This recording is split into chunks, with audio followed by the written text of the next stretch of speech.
Nice to see everybody. There we go. You guys can see me a little better. I am a hot mess express. I've got like literally bags under my eyes right now. The traveling gets to me sometimes. I will be honest with you. But our beautiful little Delilah traveled so well. Everybody, looky who we got here. Aw. She is a mama's girl. She won't sit still though. Not this morning because she's been sitting still for days. There she is. There's our little mascot, the crime fighting dog. The crime fighting dog, right? The crime fighting dog. It's nice to see you guys. I got in here. It took me a really long time. Hey, Patricia, it's nice to see you. Mama Bear, Stephanie, good morning. Good morning. It took me quite a while to get here. There were wrecks all over the road after I got over the state line. It was smooth sailing until I got to Florida, not just Florida, Ocala. No, wasn't Ocala. Yeah, it was. Was it Ocala? Yeah, I think it was Ocala. I think it was Ocala is when all the wrecks started happening, and they rerouted us. And back there in those country roads, they're literally single roads with stop signs, and they're like rerouting hundreds, if not thousands of people down these country roads. It was a freaking nightmare. I don't know what kind of wreck happened. I've seen wrecks all over the road coming back because I started in Tennessee, and when I woke up in Kingsport, it was snowing. It started snowing that when I left Jen Santinello's house and went to the hotel, it was already snowing. I had to wipe the snow off the front windshield. But the next morning there was snow, and it was like a snowstorm in the mountains. And these mountain roads, are go up and go straight down and wind and round. And so that was a little scary, with all those tractor trailers on the road. But once I got to South Carolina, all of that cleared up, and it was like, again, smooth sailing from that point forward. But during that snowstorm, people were flipped on the side of the road. And then Georgia, look at a little piece sticking up there. It looks like it's just going to stay up there. I'm going to be alfalfa for the day. Okay. So it is what it is. There was a 2-car flipped over, and I'm praying to God. I couldn't tell if it was because the cops were there on the side of the road with their lights on, but it was only 3 cops. I couldn't tell if they had already cleaned up the mess, got the people to the hospital, but there was people out in the, like that big grassy knoll area between the sides of the roads. And when I passed it all, because these cars were flipped and nobody was inside the vehicles. And it just made me wonder, did they fall out, or, was that what they were looking for in the grassy knoll? It didn't seem like there was a whole lot of cops there yet, but I didn't hear any coming whenever I was driving further south. So I don't know. I don't know if that had already previously been cleaned up and they were just looking for some evidence or whatever out there. But there was a lot of bad stuff that happened yesterday. Thank you, Melanie. Thank you. Anyways.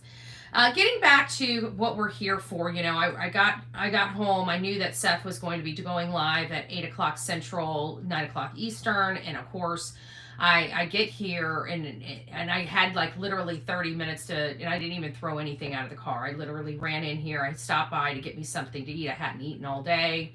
And love it. It's nice to see you, my love. Hopefully everybody is doing well this morning. Let me just say hi to everybody. I don't know who else in here. Patricia, Mama Bear, Stephanie, Dawn, Stacy. It's nice to see you. Outer Banks, Denise, Written in the Stars. It's nice to see you. Stacy, Bookworm, Teresa, Reach for the Sky. Love it. Paula, Melanie says 2-month member. Let me give you a little heart for that. God bless you. Danielle, West Virginia Holler Girl. It's nice to see you. Robin, Tippy Toe, good morning. And so I didn't know what their conversation was going to be about because, I had a lot of stuff that I was dealing with. It took me over 13 hours to get up to Tennessee. It took me damn near 15 or maybe even more than 15 to get home.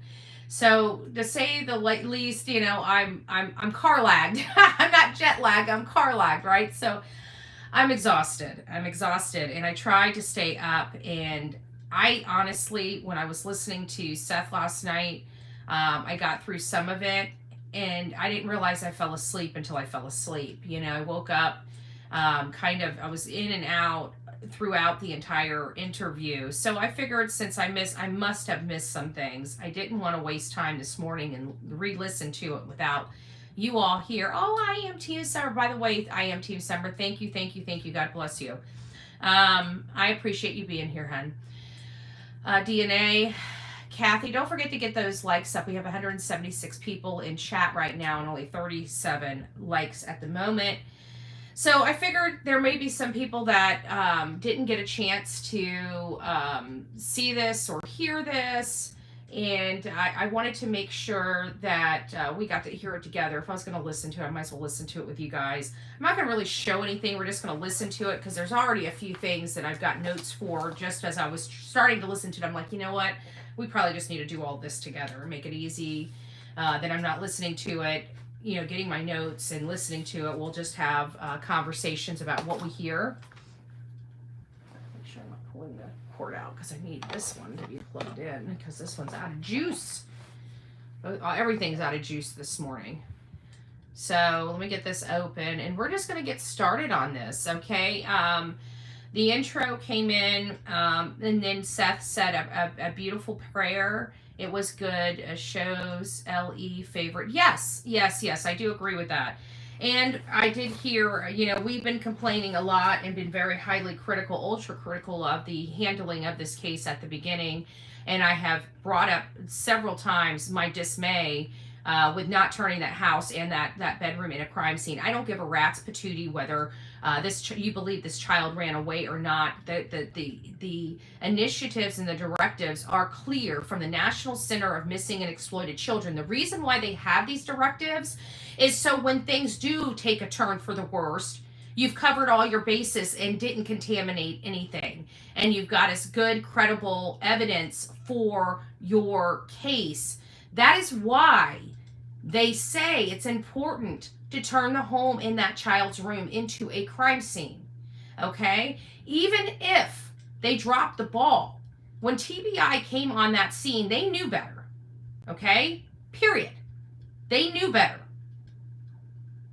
This is not their first rodeo.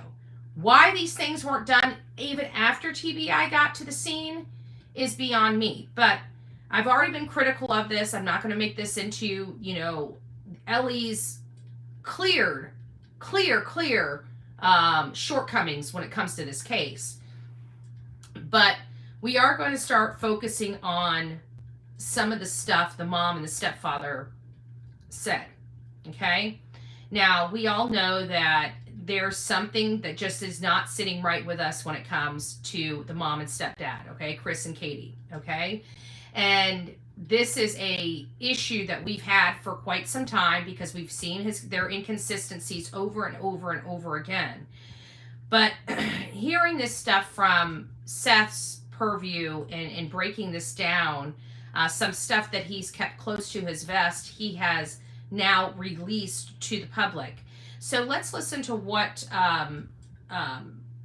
they say. So we're going to have some conversations. This is going to be beautiful, brother. Thank you. This is going to be a very long, you know, come in, sit down, grab your cup of coffee. This is going to be more of a discussion. We're going to be listening to this. This interview is over 2 hours long, so I can anticipate this particular live being about 3 or so hours today, okay? Hey, GE girl, nice to see you, love. So come on in, get yourself some coffee, get comfortable. We're going to be here for a while. We're going to start breaking this down. I'm going to tell you my personal opinion, hey, Whispering Winds, about this particular, some of these statements that are here. So please just get comfortable and let's have a good discussion. Now, I'm going to try to read chat. You guys know I'm not very good at having these discussions and reading chat, but I'm going to try to do better. It will help if you guys do something in there to make it noticeable if you have a question while I'm doing this, because it's hard for me with all the colors. You know, there's not a whole lot. It's just white on my end, okay? My members their names are green, but the print is white. My mods are blue, but the print is white. So there's nothing really that you got to make yours stand apart from the others. So let's get started. There's already in the first few moments already going to be something that we're going to be wildly talking about. We're going to pause and we're going to have a discussion about. I can tell you that right now, because I've already listened to it this morning and I know for a fact something ain't jiving. All right. Let me know if you guys can't hear this. For that. So what we're going to do tonight, guys, is a lot of you have been here from the very beginning. You know, Josh, you have. Can you guys hear that okay, or do you guys think I need to turn the TV on and listen to it from the TV? Is that good enough for you guys?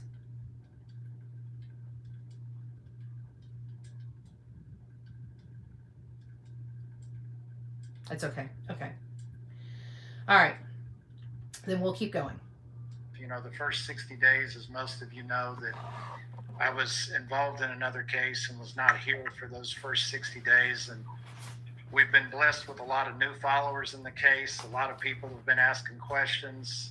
You know, they don't know where to get real answers. So what we're going to do tonight is we're going to start back on February 25th. And we're going to let Seth tell his story, his thoughts.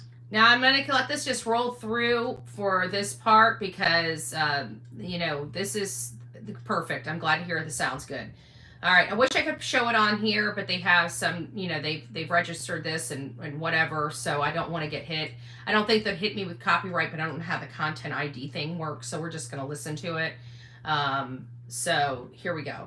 His feelings, his frustrations, the things that have gone right, wrong, and somewhere in between. So what we want to do, Seth, first off, is February 25th. You go to work. Yeah. You're at work at the Davidson County Sheriff's Office. You know what? Let me just turn this. Tell me about that night. Just normal night.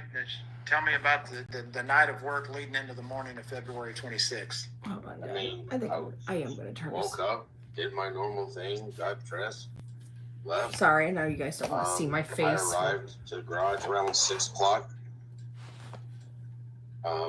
Nobody really, unless you live here in Tennessee, you don't know the traffic on 24. And oh, it's not going to work. Hold on, I'm just going to try to see if we can just. you never know if somebody's like going to have an accident. But I won't. I'll do it. I'll do it this wreck, way. or if there's just going to be a slowdown. I think you guys probably will want to see it. So, work may start at 7 o'clock, but we're supposed to be there 15 to 20 minutes early in order to get all of our equipment. There you go. So you don't have to look at my face while you're listening to it. So being there at 6 o'clock is normally what I aim for every day so that I'm not late. Went in, got my equipment issued, told what pod I'd be going to, and it was just a normal, regular night for me. I didn't think it was going to be my last normal night. Sorry. Delilah's right next to So the... Josh, first off, you're a participant in this and you're just as much engaged as we are. So anytime you want to cut in, brother, you don't need an invitation. Feel free to jump in. God, thank you. So we know that allegedly Sebastian went missing sometime from between, let's just say 7 o'clock that night to 6 o'clock the next morning. We do know that he was reported missing at 6 o'clock that morning, thereabouts. So what did that look like for you? Was there a 911 call made by Chris or Katie to Sumner County Sheriff's Department to notify you that there was an emergency with your son? I mean, how did that look? Well, they never contacted my work. I got out of there about 7 o'clock, and I was talking to some new officers that had just graduated through the academy, and just having conversations, because when we get done, a lot of us officers were in the garage. We talk about how everything went so that we can just prepare for the next day, because most of us are going back to work the next day. And So I want to just point this out. I'm pretty sure he's going to say something about it. But Chris didn't look up his work number, just called him directly, but could look up the non-dispatch line for Sumner County, because what other reason would he have the non-dispatch line for Sumner County saved in his phone? It doesn't make sense. It didn't sound like they had a lot of, need for law enforcement. Hey, Jerry, Kara for life. It's nice to see you. Thank you. Welcome to this crazy crew we call the Coffee Club, i.e. the Insane Asylum. When was this? This was last night. This was an interview done last night. I'm going to have to probably, hold on a second. I'm probably going to have to turn the light off here in just a second because I hate the glare. It drives me nuts. Down there just shooting the shit. Not a care. Like, it's my day off. I'm off now. So there was no rush for me to get to my vehicle because nobody let me know anything while I was at work. And I spoke to other officers, and then I was like, hey, y'all have a good one. I'll see you, the next day we work. And I got in my truck about 7:20, and I saw that I had a missed phone call and a text message from Christopher Proudfoot saying, a missed call and a text message. A missed call and a text message. Thank you. Thank you, Jerry and Kara for life. I appreciate that. And, 911. And that's when I turned around and I called, and that's when I found out my son was missing. So what was that conversation like when you finally got him on the phone? And do you happen to remember what time the text was versus the missed call? I mean, was that right at 6 o'clock? Was it at 7 something? 6:22. Okay, so they went through the business of Katie calls Chris calls the sheriff, and then when all those calls were made, then they reach out to you for the first time. The text was at 6:22. From my understanding, they called the sheriff's office at like 6:33. So let's talk about that. That's going to be our first talking point. Like I said, you guys we're going to be here for a while. You guys haven't seen me for a while, so we're going to make this an extra long live so we can get a good understanding of that morning. So what we've heard for all of this time, for 9 solid months, let's break down what we know, okay? This is what we know. We know that we've been told from the beginning, from the mom and the stepfather, okay? The mom and the stepfather, that she woke up that morning at 6 a.m. We're not even going to get over to the night before. We're just going to talk about this morning, okay? This morning, February 26th, a Monday morning where this child was supposed to go to school. We were talking about arthritis pain. Stay away from any foods that have those. Want to consume severe slips, fall, double. Oh, good gracious. Well, God bless you, Kelly. God bless you, Kelly. So let's look at the timeline. What do we know for the timeline so far? Well, we know that we have many interviews. Sorry, but he was answering something. It's okay. You guys can have conversations in the chat. You're okay. God bless you. I just read it and I'm like, wow. So prayers for you, my love. Prayers for you. So for 9 months, this is the story. Tell me if I'm wrong or I get something wrong. This is for you hate channels out there as well. So at 6:22 in the, excuse me, let's back up. So we're told on Nancy Grace, WSMV, Duchess, Chronicles of Olivia, Smiley's World, Dolly Vision, what other stuff did they go to? Even the hate channels such as Chlamydia and Fat Lips. And, we got all these other people. Now, here's the story we've been told for 9 months. Mom woke up at 6 a.m. Okay, woke up and went directly in her room, in her son's room, to wake him up to start getting him ready for school. He has to get on the bus or be out there by the bus around 7 a.m., something to that effect. Okay. But she went in there. She looked around. She realized he wasn't in bed. She looked around for about 3 minutes. Right? Remember that? 3 minutes. And then she immediately calls Chris. All right? She immediately rings Chris on the phone. I can't find him, she says. This is her story. This is her story she said publicly on many occasions. I can't find him. And he dutifully said, well, did you check here? Did you check here? And then he immediately says, we immediately call law enforcement, because that's what parents are supposed to do. Remember that statement? That's what parents are supposed to do. We immediately called law enforcement. And then he goes into explaining how, on the Nancy Grace interview, how when Katie called him, he's got a piece on his crane. He's up in his crane at 6 o'clock in the morning. Liar, liar, pants on fire. But let's just say what they said. He has a earpiece from his work, to help him control the crane, and his earpiece in for his phone. And he's like, huh, what? Remember that whole the shenanigans? He didn't know what was going on and realizes Sebastian is gone and decides to call law enforcement immediately. That's what was told to us. Until we realized that he didn't call law enforcement until 6:33. But let's back up. What did he say?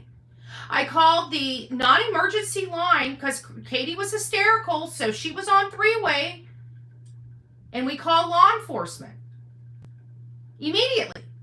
Not one time did they ever say we stopped the search to call his father. Now we have a lot of questions here. Was Katie on the phone when that call was made? I mean, because she called him at 6:03 in the morning. So they're talking on the phone, missing a child, and say, let's call the father first. Let's text message the father. Was she still three-wayed when that happened? I'm curious, because one thing they didn't ask is what was said on that voicemail message. We don't know what was said on the voicemail message. But we definitely know that the first thing out of the stepfather's mouth was, don't be mad. So they're on the phone at 6:03 with all the hysteria and hysterics. They stop before they call law enforcement to text message and leave a voicemail for Seth Rogers. Does that make sense to you? Does that make sense to anybody?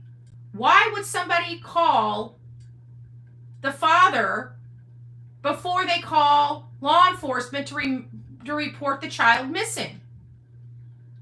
And why was it Chris's voice on his voicemail and not Katie's if she was on three-way with him? Does it make sense? So now we're starting to get a little bit more insight. So we have 6:03, mom calls stepdad. 6:22, stepdad texts and calls the father. And then finally, another 11 minutes later,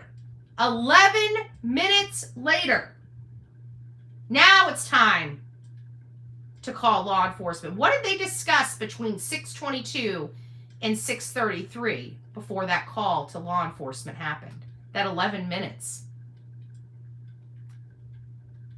What was that 11 minutes about? Why did it take an additional 11 minutes to finally call law enforcement? Who was the voicemail? Apparently, the stepfather left Seth a text and a voicemail at 6:22 in the morning, 11 minutes before law enforcement is ever contacted. Let's keep going. Let's keep going.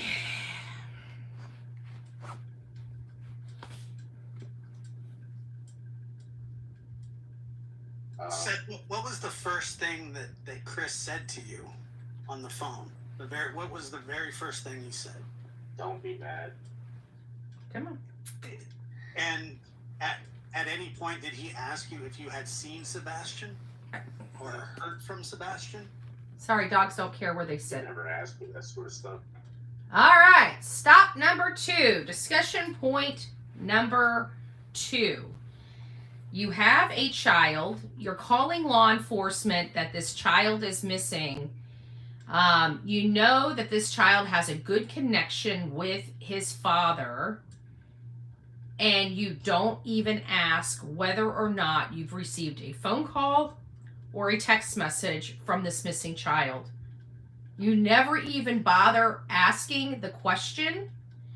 That, I think everybody has had an experience where their child didn't come home right, and you call the significant other or the ex and say, hey, I haven't seen, Jane Doe or baby John, or whatever the case may be, right? Have you heard from them? Like, that's usually the very first question. This is telling to me up front, because it's almost implying they knew he was never contacted by his son. They never even asked. They never even asked. That is a problem for me. Okay? Never even asked. That was a good question Josh asked, because I didn't ask that question. I didn't even think to ask that question. But boy, what a statement that is. Didn't even ask if he's seen his own son. It was already implied that they knew he hadn't, in my opinion. Okay? Allegedly, in my opinion. Right? I'm stealing that from Silvers. I told him I'm stealing it. They knew I was at work, and they didn't bother to call my work. I was pretty much an asshole. They knew you were at work. Alicia, it's good to see you. Yeah, they knew I was at work. And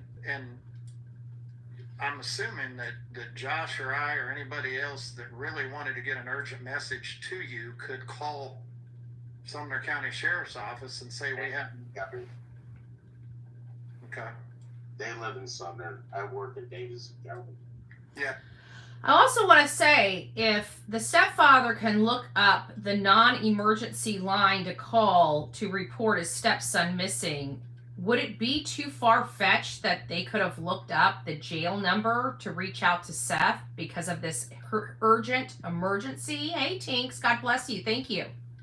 Is that, it just seems a little odd that you can stop searching or calm the mom down long enough to call the father and text the father before you call law enforcement, and still manage to twiddle your thumbs for 11 minutes when you know something isn't right. I mean, think about it. They had been on the phone for 20 minutes. 20 minutes before they even text Seth or try to call. 20 minutes! And then another 11 minutes before they make the call to law enforcement? That's a lot of time. They know something's wrong. They knew something was wrong at 6:22 when they were texting Seth 911. Call immediately. Seems odd. I mean, they could have called and said in Davidson County and said, hey, we got an urgent message for Mr. Rogers, right? Yeah. Had you ever gotten messages like that before, or ever gotten somebody called up there trying to get a hold of you, or no? No, I haven't. There's never been any emergencies or anything. I've gone as far as on my refrigerator, and I had given Katie a copy of it, but I have a whole list of the number to call, and then the extensions for every pod, including at that point in time would have been my lieutenant's office as well. Wouldn't you automatically, if you have a significant other or a divorcee, there's a lot of blended families and stuff like that, when you share custody of children, isn't it kind of standard operating procedure, SOP, like to save that phone number in your phone? Wouldn't that just kind of be standard? Like, you receive a paper, say your ex-husband has a new job and he gives you phone numbers, don't you typically take the main number and save it in your phone? I mean, that just seems like standard operating procedures for every human being that I know. That'd be what I would have done. Welcome, Oakley. It's nice to see you. Welcome to the coffee club. I mean, there's every extension to get into dispatch, to get into the lieutenant's office, the sergeant's office. Every pod, there's an extension that you would have been able to, to get to. So they really didn't even need to look for that. You gave it to her. Yeah. Chris said afterwards that they didn't have it, so. Okay, so you get the call. He says, "Don't be mad." What was your response to that? You don't be mad, but Sebastian's missing, and the cops are at our house. So at this time, he's calling back around 7 something. So at this time, the stepfather is technically up in the crane. He's been up in the crane for our understanding at this point, 7:20, 7:30, for about a half an hour. Is that one of those things when you hear that Sebastian's missing? You go, well, he's got to be around there somewhere. They're gonna find him, in 20, 30 minutes or something. Was that the feeling, or was it? Hey, Yogi. I mean, was it more grim than that? Him telling me that my son was missing. Thank you, Alicia. God bless you. He's never been one to go missing. Never have I ever had the phone call ever that my son was missing. Again, we're dealing with an autistic child, okay? Autistic children aren't spontaneous, okay? If they're an eloper, an elopement happens at a much, much younger age, according to all the experts in autism. So this oddity that Seth is feeling is warranted because he knows his son. I believe Sumner County and TBI are both connected to them. And by the way, what if they are behind these kids missing through HT or ST? I get it. Diana, thank you for that. I have my opinions on it, but I don't think it's quite there. Connections, yes. Not believing that people of high net worth can be disgusting people is my biggest problem with the opinions and the determination of law enforcement. The one that said get to choose who the losers and the winners are, right? Law enforcement. Which ones do they believe? Now, if this was in the ghetto, I'm sure they would have turned that whole house into the crime scene. And that's what really upsets me and rubs me the wrong way about this community. So was it, I think what Josh was asking is, was it, like, we'll figure out where he's at, or was it that pit in your stomach that every parent has had when their child's missing for 5 or 10 minutes and they can't find him? I've never had. I've always known where Sebastian is. I've always known who he's with or where he's at. I mean, 7 o'clock rolls around, I know that he's getting on the bus or getting ready to. The school's picking him up. He's going to be at school. If it's on the weekends, I know he's with his mom. And it's never been one of those things on... I'm going to pause it right there because it brings it back to everybody's talking or trying to allege, and it's just the hate channels, because people that sit there and try to distract from the truth are coming up with these wackadoo ideas like stranger danger or abduction and stuff like that. Nothing is in here leans toward those ideas, okay? And I'm going to call them ideas because there's nothing factual that support this. This child was sheltered. This child was either at school or with somebody in the family. This child did not have friends. This child did not stay at mommy and daddy or mommy and stepdaddy's friends because they had none either. They had no one but other family members. So you're talking about a child that is only around family. This child was only around family. Okay? Very sheltered, especially when over at the mom and stepfather's house. So much so the neighbors never even saw the kid. That's how sheltered he was. I'm not knowing where he's at. Right. So me getting this call, and it was just like, I gotta get over it. That was my only He knew something was my wrong. only thought process was to get to their house. He So knew how something long was that wrong. conversation between you and Chris? Probably less than 50 seconds. And then you said, I'm on my way. Yeah, I was already in my truck, started it. As soon as I heard that shit, I was backing out of the thing and heading towards the entrance for the garage so I can get out. So what does that look like then? You leave Davidson County, and where do you go then, and what do you do? It took me like an hour to get there.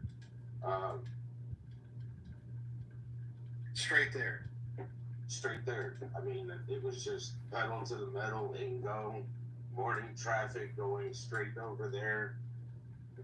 You know. And you guys would not believe the traffic is very, especially on 24 during rush hour traffic, is very dangerous and very congested. I didn't get pulled over. I didn't see any cops or anything, and I didn't give a shit. Were you continuously checking your phone just in case? No, I have a Bluetooth set up in my truck, so if it rang, it would automatically answer. If I get a text message, it notifies me, and I'll read the text message out loud. And no phone call on the way there. No, they didn't. So the one thing I'm not hearing through this is obviously you didn't have Sebastian with Chris, you had him with Katie. So there was no conversation with Katie before you got to the house. None at all. That's odd. Okay, so go ahead. So I get there. So that means she would have been muted on the phone when CP left the voicemail. She would have been listening. I want to make sure everybody understands that. Whatever message he left on the voicemail, according to them, they were on the phone from 6:03 to when law enforcement was pulling up. Little odd. When I pull in, I literally go all the way up and turn around and come back because there was no parking in front of that house. There were police cruisers, SUVs. There was the truck that had the drones. They were already had drones out flying, looking, and there was the vehicle with the dogs. They were already there when I got there. I pulled in. I took a moment to look and see who all was there. That's how I know, and then I proceeded to watch what they were doing for about 5 or 10 minutes. Was watching the sheriffs and everybody go in and out of the house. It kind of surprised me that they didn't have the house on lockdown. Child's missing. He's absolutely correct. This goes back to the National Center for Missing and Exploited Children. Their directive is you turn the house. This is John Benet Ramsey, guys, all over again. You would think that we have learned a lot since 1990s when it comes to missing children. That is exactly why it's so critical for law enforcement to lock the home down. This is one of my biggest complaints with this investigation so far. And he is about to hit the nail on the head in about 2 seconds. Think that they would have cordoned off the area, not have people walking through the yard, walking everywhere, you know, destroying any type of evidence or covering up any type of smell or anything else. I mean, we got drones and we got dogs, but we also got officers just walking everywhere, willy-nilly, not paying attention. I saw some of them that were going around the windows on the outside. There was some in the back of the house where the No fingerprints, no locking down the house, nothing. Now, this child was alleged to have walked out the front door. Wouldn't it have been a little funny if there was no prints on that door? But they would have had to check. They chose not to check. They chose not to lock the house down. They chose not to turn his own bedroom into a crime scene. They chose not to do proper protocol for a missing child, because it's listed out, defined, and a perfect it's perfect operating procedures for missing children, for children that are deemed runaways. Yes, they do have directives for runaway children as part of the National Center for Missing and Exploited Children. And those directives were thrown to the wayside in this case. Thrown to the wayside. backyard, walking around the fenced-in area. Were you able to walk right into the home? Yeah. Nobody questioned you? No. Nobody asked who you were? No. You walked past police officers? Hey, big boy. Yes. Wow. So when you walk in, So nobody's stopping anybody that's walking up, walking in, walking around, looking. What if he was abducted and the abductor was there? I mean, for everything that's holy. Do you guys understand my frustration with Sumner County and TBI for that matter? you said you left work at what time? 7:22. So about an hour. So let's just say you arrive at 8:30 or so, correct? Yeah. Who's there that you recognize outside of law enforcement? Sarah, sorry, Katie was there.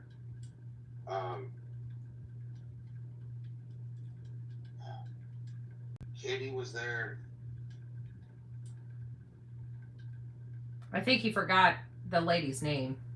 I'm trying to remember. It's just, as soon as I walked in, like I remember walking up to the stairs, nobody saying anything. I opened the door, I walked in. The first thing I looked down at the left, and there was Sebastian's shoes. There was his old pair of tennis shoes, his new pair of tennis shoes that he just got, and the boots that I had just bought him. And it's like, well, all of his shoes are here. There's, and I walk in, and Katie's right there in my face. Like, as soon as you walk in to the hallway, you walk through the door, and then there's the dining room table is here, and then there's the carpet in the living room, and there's like a divider wall right here, corner. And I walked around, and she was shoving her phone in my face, showing me the picture that is on the Amber Alert. And she was like, look, he was having a good day. And it's like, it was a picture taken on Saturday, I find out later. I mean, at that point in time, I was just like, why are you shoving a picture of my son in my face? Does anybody find that a little odd that she's shoving a photo? If you do, let me just finish this before you answer. Do you find it odd that she's shoving a photo of Sebastian in Seth's face and saying he had a good day, and then finding out that that was from Saturday, not Sunday? Why was she so adamant that he had a good day? and wanting to make sure everybody knew he had a good day. If you find that odd, put a 1 in the chat. If you don't see anything wrong with that, put a 2 in the chat. Be honest. You feel the way you feel about things. But for me, I'm a 1. That is just an odd behavior. His last good day. That's just an odd behavior for me. Because he's missing and you're trying to convince everybody he had a good day, that doesn't correlate with the situation, in my opinion. Now, maybe in somebody else's it might. That's why I'm curious. I know what my son looks like. The picture doesn't say shit. It was just a photo. Nothing. No border. No. Just like wanting to shove it in my face and like, he was having a good day. Well, picture shows that he was smiling. So, yeah, he was happy at that moment. I didn't understand the point of it. Was she being questioned by law enforcement at the time, or were they just, because from what I understand about, if law enforcement believes that a child is a runaway, specifically an autistic child, a lot of the times they want the mother or father, somebody that's recognizable to the child, their voice out there, asking for them. I find it odd that they weren't doing that, because if Sebastian was running away and you would have this mob of people looking for him, it would possibly scare him, freak him out. And so was she preoccupied with something else, or was she sitting there, or was she talking to law enforcement? There was a lot of detectives already in the house. A lot of them, one of them was sitting at the dining room table. There was 2 or 3 of them in his room, and there was a couple of them in the living room. Katie was showing that stuff to me in my face, and I was just trying to figure out why she was doing that, and that's when I was like, why is his shoes over here? If he ran away, wouldn't he have shoes on? And so it sounds like Seth was already skeptical of what was going on there. He's just trying to make heads or tails. He's a very confused father. He's walking into an absolute madhouse and doesn't understand why everybody is walking all over everything while his son's missing and there's no shoes missing. Yet he knows in his heart and soul his son would never leave the house without his socks and shoes. That's got to be a tough pill for a father to swallow. Me and you, listening to the story, wouldn't know that Sebastian leaves his house without his shoes and socks on, or leaves his house, he has to put his shoes and socks on. We wouldn't know that, okay, at this juncture. But his father did. That's the problem. His dad knew something wasn't right with that. We don't. We have to learn that. But he already knows that. It was just... And what was her response to that? She didn't respond to that at all. Wow. Neither did law enforcement. Wow. So when you saw Katie, I'm assuming that Chris was there, correct? No. Okay, he hadn't made it there yet. Was Kathy there? I want to say yes, she was. Okay. Anybody else that was family of theirs or extended family? No. Okay. So what was, I know you talked about what Katie did, but was she a typical panicking mother? Was she losing her mind? What was her state of mind?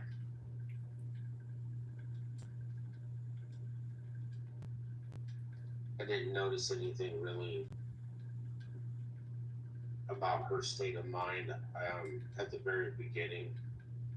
I was trying to figure out what was going on in this house for my son not to be there.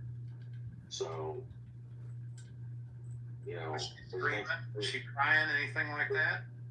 what? Was she screaming or crying or? No. The next thing that I want to stop there as well, because we just heard just a few moments before that this child's never ran away from home. He's either at school or at home with his mom or over at Seth's house, depending on if he has that the time with him or not. So this is the first time the mother has ever woken up in her entire life and not seen her child in the house. The fear of the amount of law enforcement presence would have probably shaken any parent to their core. Being overwhelmed with people as well as trying to find their son. We've watched many parents that lose their son and they are freaking out. They you go, find my kid, find my kid, find my kid, find my kid. Okay, Michelle, take care. Have a great day. Right? And in this case, we've got no hysteria, but we were told for months that the mom was so hysterical that she couldn't even call law enforcement. But when the father actually gets there, she's cool as a cucumber. Can somebody make that make sense to me? How do you go from hysterical to cool as a cucumber? I don't get that. The restaurant shouldn't be questioned anymore, as that was investigated and verified. Employees there wouldn't had no reason to lie. Well, what did they say? Because nobody can tell us what the restaurant said. Not one person has even brought up the restaurant or what they've said. So I don't know. Maybe if you have some information, send it to bullhornbetty@gmail.com. I remember about her because I went into Sebastian's room and to see what was, see what the room looked like. And I remember going into his room. His switch was plugged in on the floor. His bedspread in his bed was not made. And there were some clothes on the floor. And that was about it. So you were able to walk into Sebastian's room? Yeah. I mean, where's the crime scene? Nothing about this showed any type of procedurals being done at all. I mean, it was just pretty much open. People were just walking around. They weren't. There was no scene to be. The word I'm looking for. It was Processed. It was chaos in that house. Cops weren't acting like anything. And that's a problem for me. That is a huge problem. These are the failures at the very beginning that I'm speaking of that weren't properly done. I don't give a rat's patootie what law enforcement, whether you deal with missing children, you turn everything into a flipping crime scene until you know what the heck happened. Standard operating procedure. Katie kept saying that he ran away, and it's like, why would this mother that has never had her child out of her sight before automatically think that this child ran away? My first inclination is somebody came into my house and took my kid, because my child's never ran away before. It's not something that would just come to my head. Oh, he ran away. The only reason why I would think that a child would run away is because we got into a fight the night before and he said something about, I hate you and I never want to see you again, right?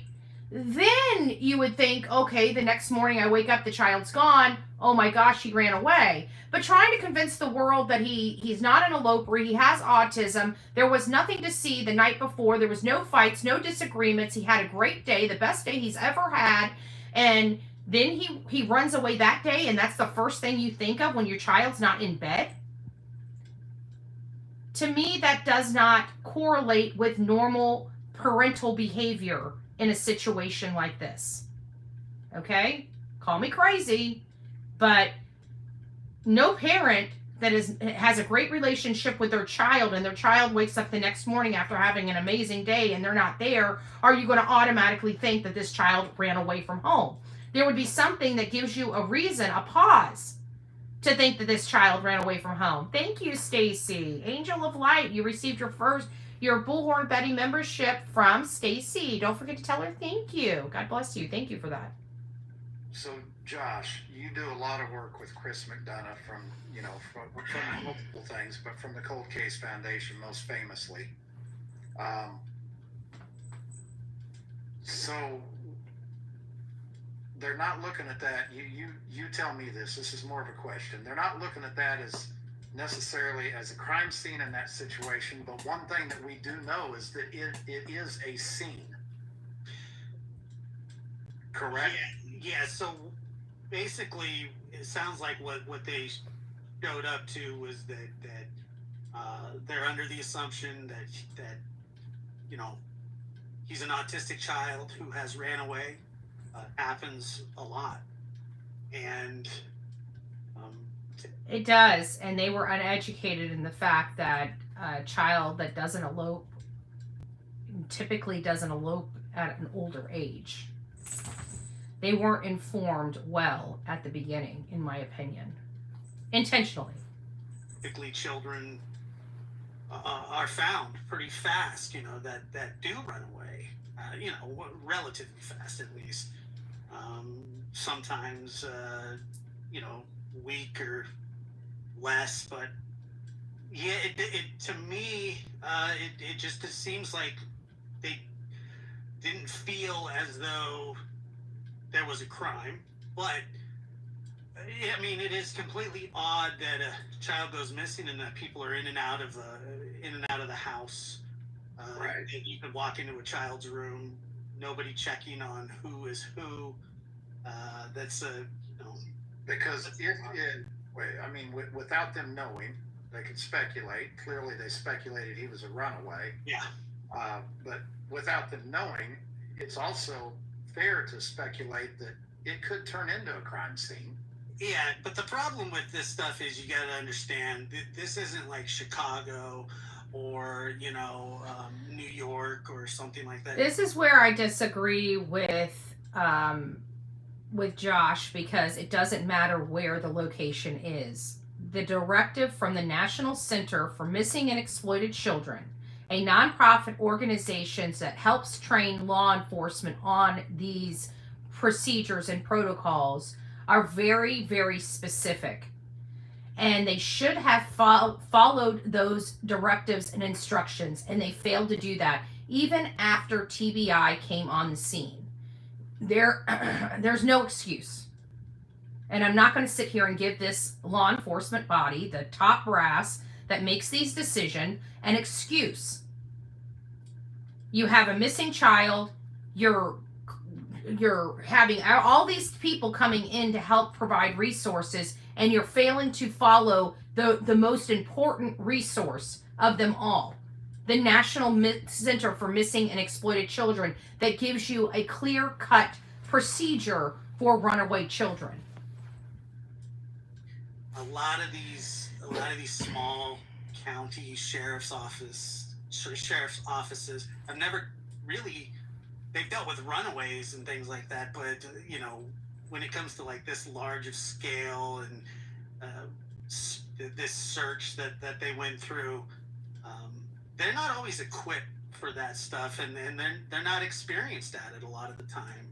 I would imagine that this case was probably something that the sheriff's department has never seen. I agree with that. Anything quite like Sebastian's case.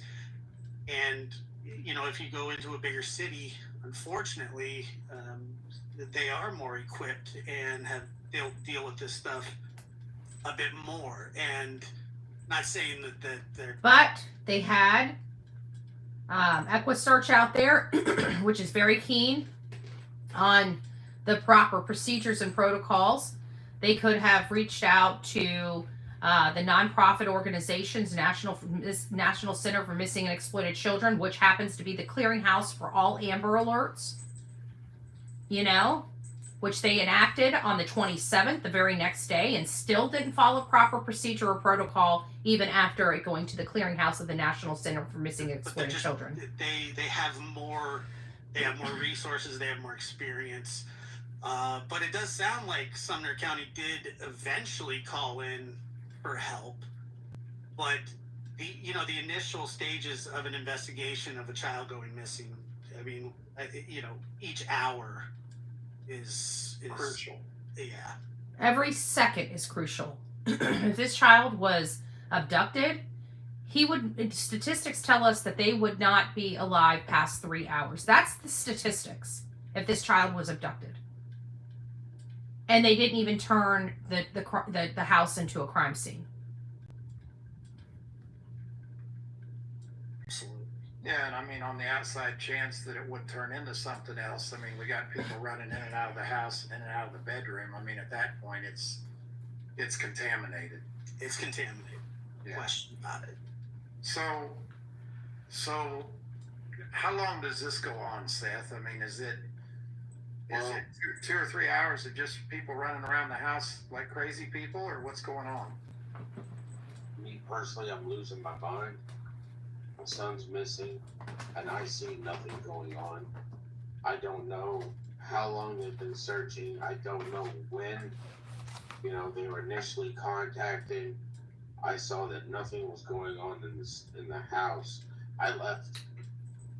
I turned around, got in my truck, and started driving everywhere with my window down, screaming for my son. If he ran away, I don't know how long he's been gone. They didn't tell me when they thought that he had gone missing. I didn't have any type of time frame.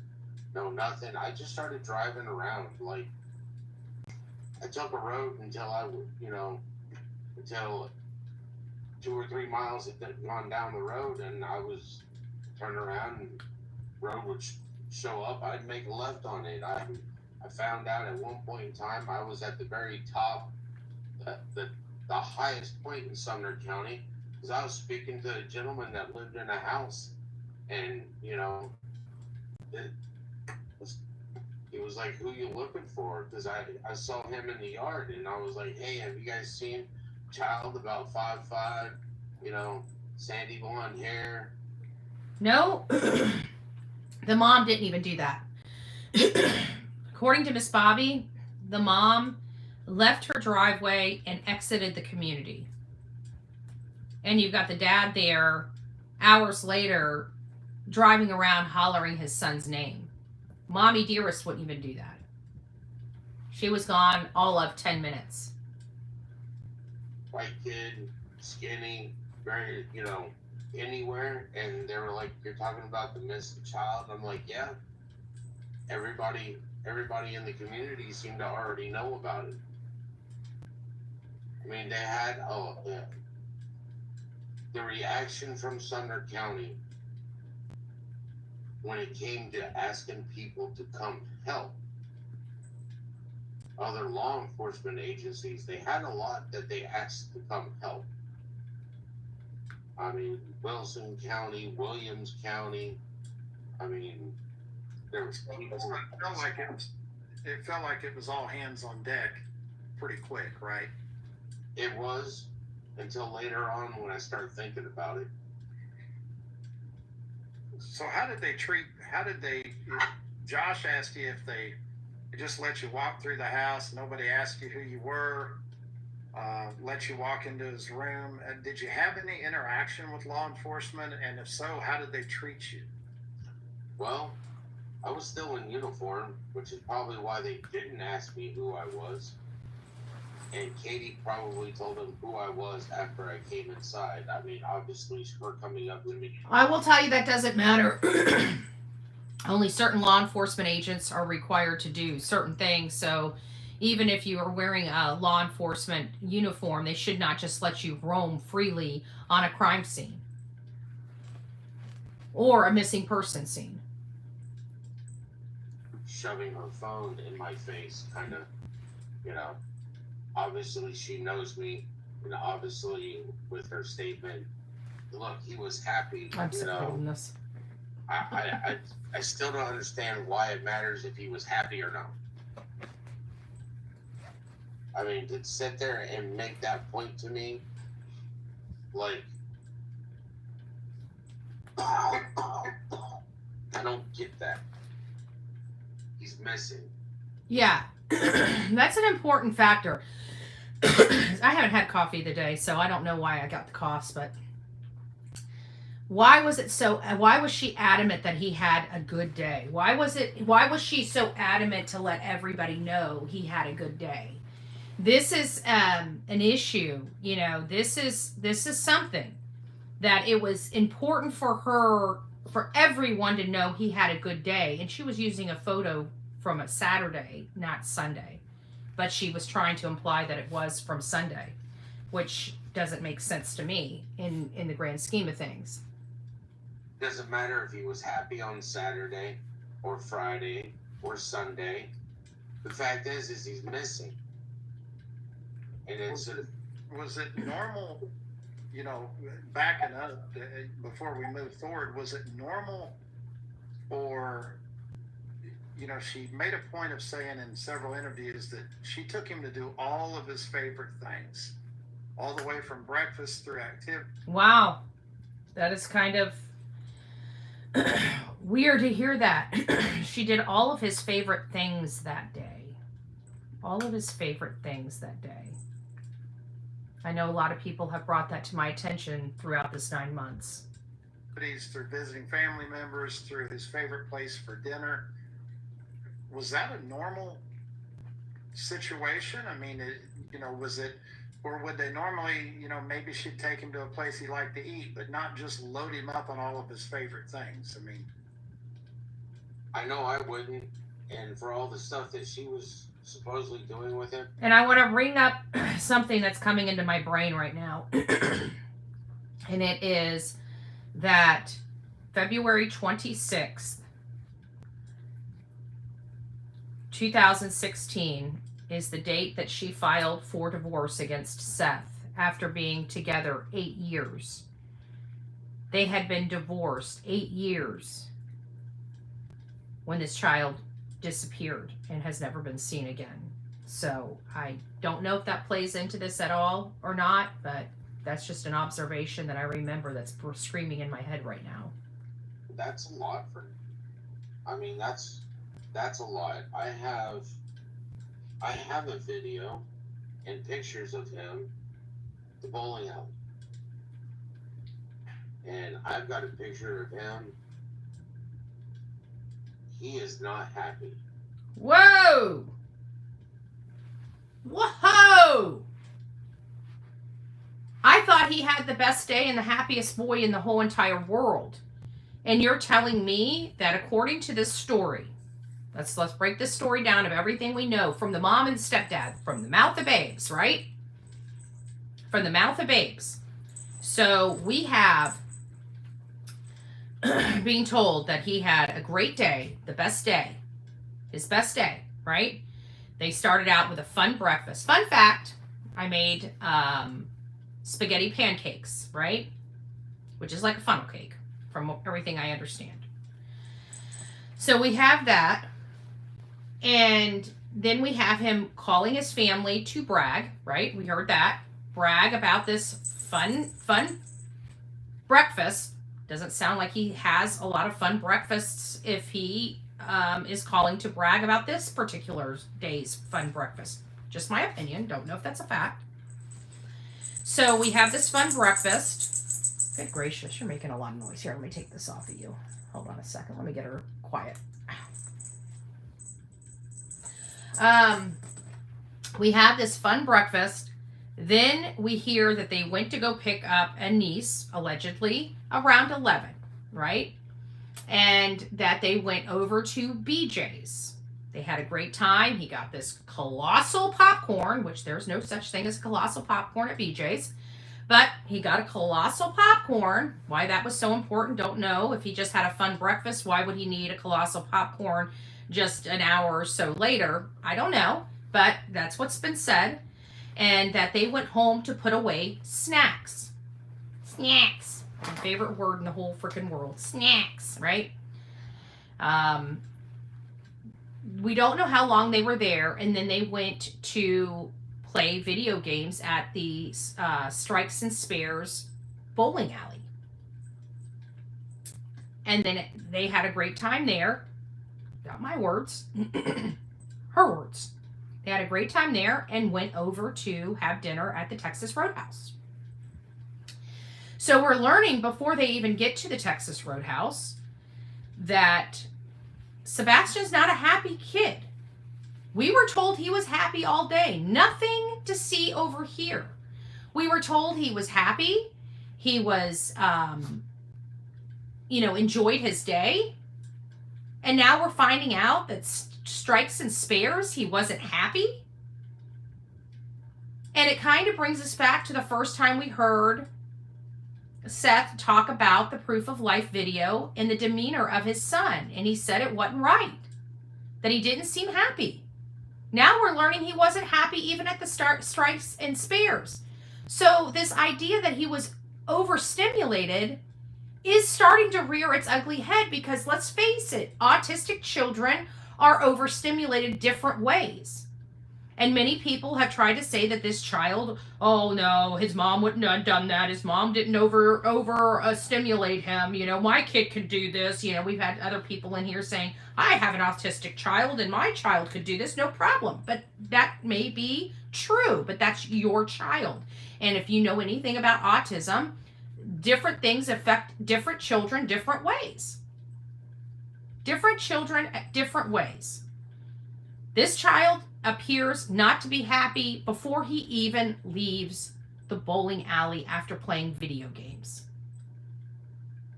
That is huge, because it shows that there was most likely a total meltdown when they got home, which is what we believe happened, right? It's possible and probable at this point, based upon these statements. I mean, his hands are in his pockets. His shoulders are slumped forward. I mean, he just looks like a teenager that's being drugged to Chuck E. Cheese's. On Saturday. On Sunday. Wow. On Sunday. Okay. The day in question. Because they were at the bowling alley before they went to the restaurant they went to go eat along where Texas Roadhouse. Did his mood, like, a lot of people, including myself, up and down? I mean, could he have a rough hour or so and then be fine the next? Good question. Well, I've noticed that before with me. I mean, unless he's mad at you. If he's mad at you, good luck. If he's mad at you, he he's a teenager. His whole thing about being mad is he's going to try to stay mad at you as long as possible, and doesn't really last long at my house. But he's normally not mad at me at my house. Interesting choice of words. Things are a lot laxed here. A lot of people have given me grief over the fact that I let him do things here that he's not allowed to do at his mom's house. But this ain't his mom. I agree with that. It's not his mom's house, and not only that, but he's a 15-year-old boy, and his father cares about him acting like a 15-year-old boy, not a 2-year-old. He gives him a little more privileges because he's the one that's been the main caregiver for his son. He knows what's better for his son, what's best for him to thrive. Seth has struggles with his own stuff as well. So he has a way of knowing what works for his son that struggles, right? His house. Which is absolutely normal for any family splitting custody of any kind. You know, some things fly at mom's house, some things fly Yep. at dad's house. I mean, that's completely normal, and people are overly critical of that because, you know, I mean, they can be, I guess.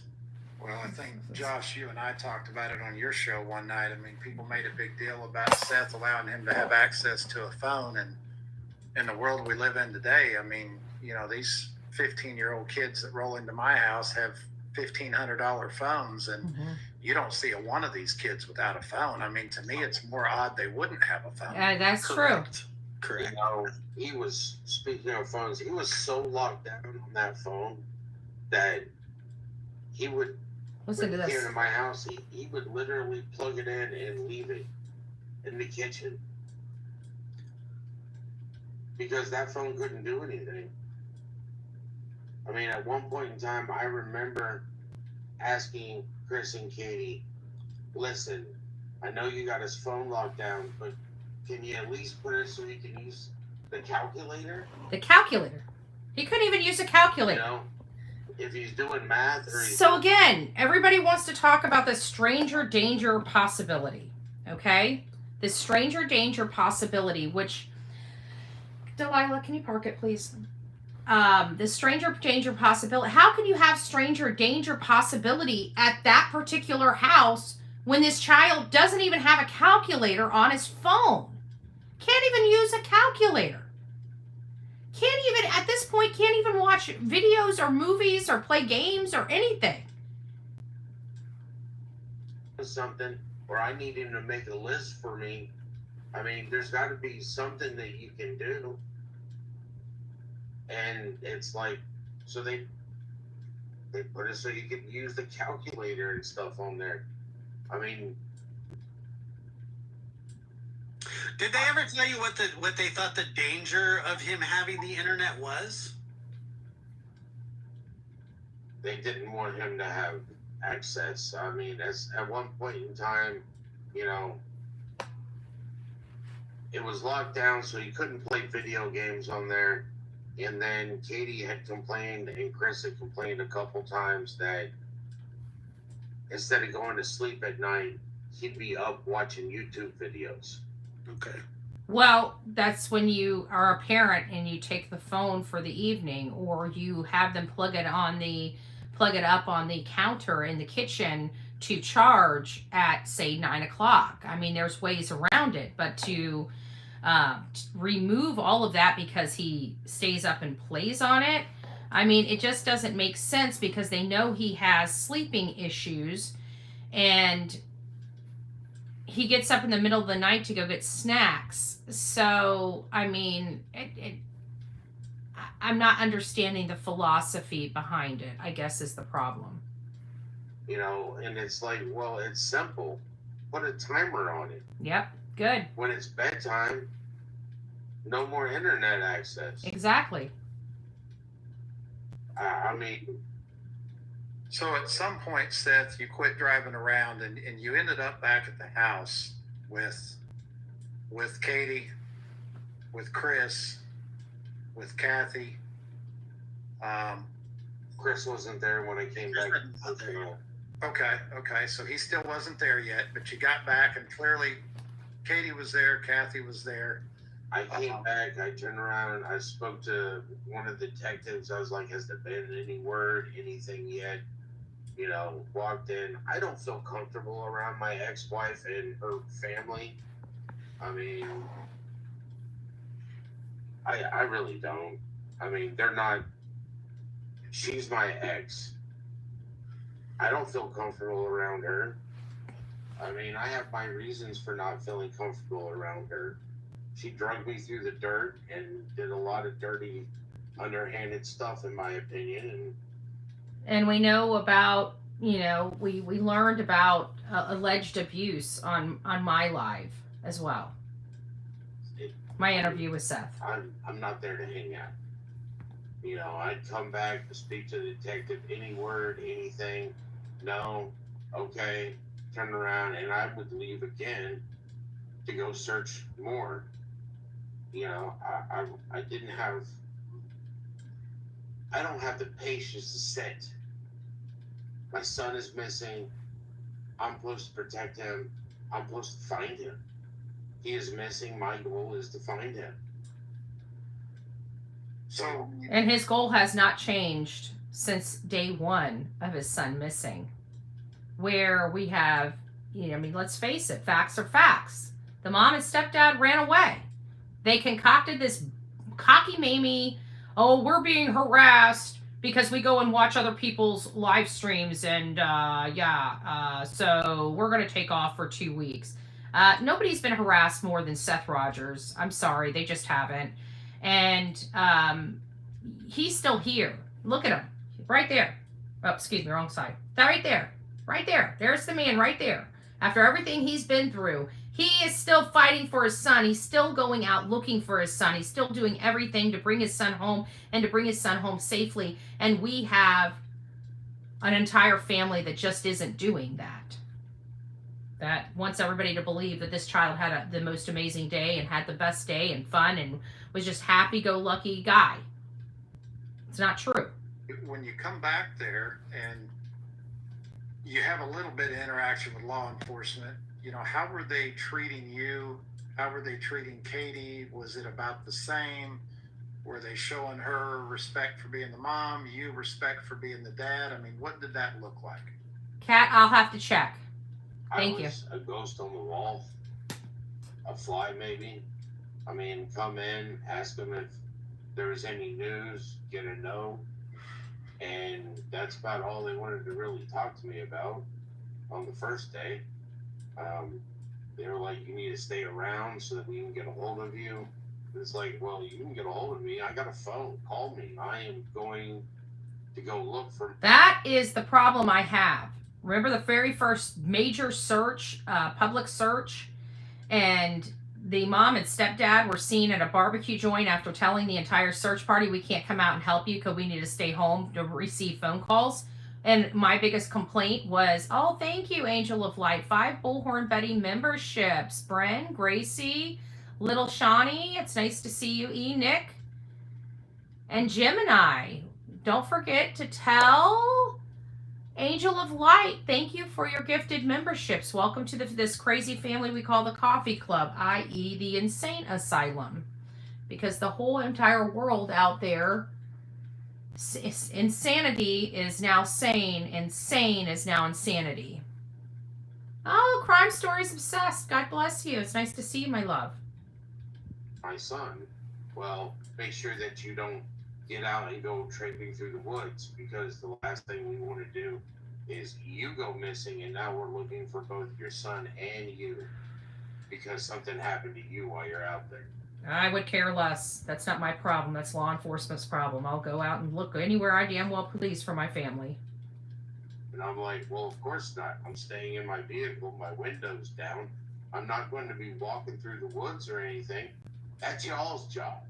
Y'all are going to be going through the woods. You're all going to be taking the dogs, and you guys got the drones out and stuff like that. I'm just looking for him, screaming his name, driving around, looking everywhere, looking to see if he's underneath bridges, if he's in a culvert, wherever I see. I don't know this area, so I'm looking everywhere.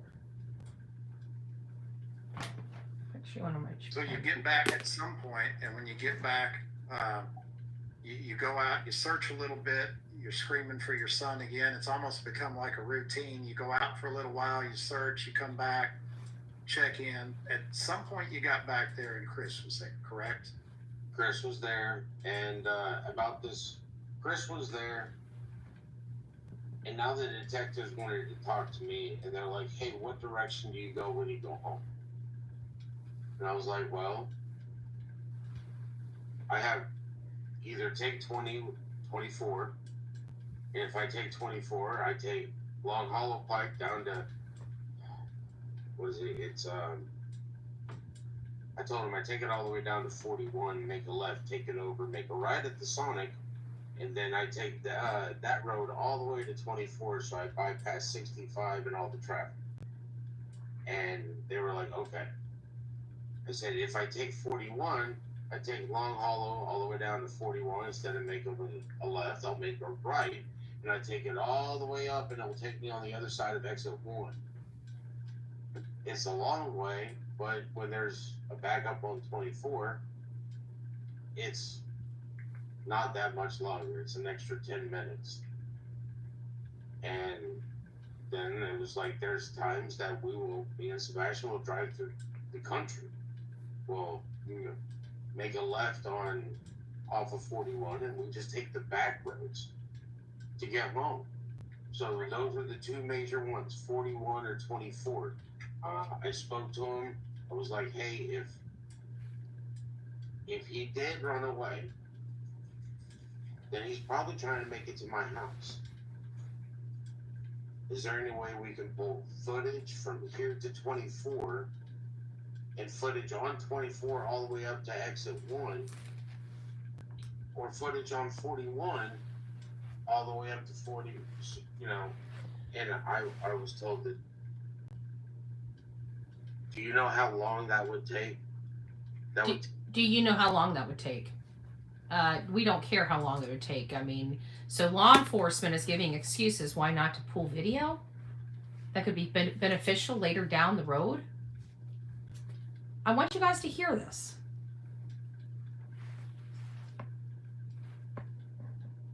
"41 all the way up to 40, and I was told that, do you know how long that would take? That would take forever." Wow. So you walk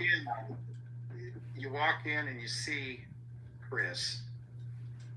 Does he run up and I just want to let you guys know, if they really wanted to, they could call. They could have several agencies that they're using their resources from to start making calls to those businesses to tell them to send in they didn't even have to go out there and personally see them. They just have to notify them to look at anything, if there's anything suspicious, and let them know if they see any child walking near the cameras. There's a ways that they could have handled this to make it not so difficult to do, but they didn't even try. They didn't even try at the beginning. hug and say, "I'm so sorry, brother. We're going to work together, and we're going to find our son"? Or how does that look? Grace showed up, and I really didn't have much of an interaction with him at the very beginning when he showed up, because law enforcement at that point in time, I've been there. I want to say it's like 1:30, and the detective in the case turns around and asks me, he's talking to me about what direction I do to go home. And then they're like, "Can we come to your house?" And I'm like, "Okay, yeah, sure." I've already called up here to my friends, my neighbors. I've already communicated with them. I've already communicated with other people to come to my house, to put a note on my door for Sebastian if he comes. I've already spoken to my neighbors. They're, "Have you seen him? Is he anywhere?" Nobody has seen him or anything, but then now. Do you guys notice that his neighbors know that his son is missing, but this morning nobody knew in that community? No phone calls to the neighbors from mom saying, "Hey, my son's missing. Have you seen him? Can you check your cameras?" None of that happened that morning. He found out. He calls his friends. He calls his neighbors. He has a neighbor put a note on his door. I want that to resonate. All of these things that we would do as normal people, just, without even thinking about it. And these things weren't done for the mother that wakes up and finds her child not in his bed.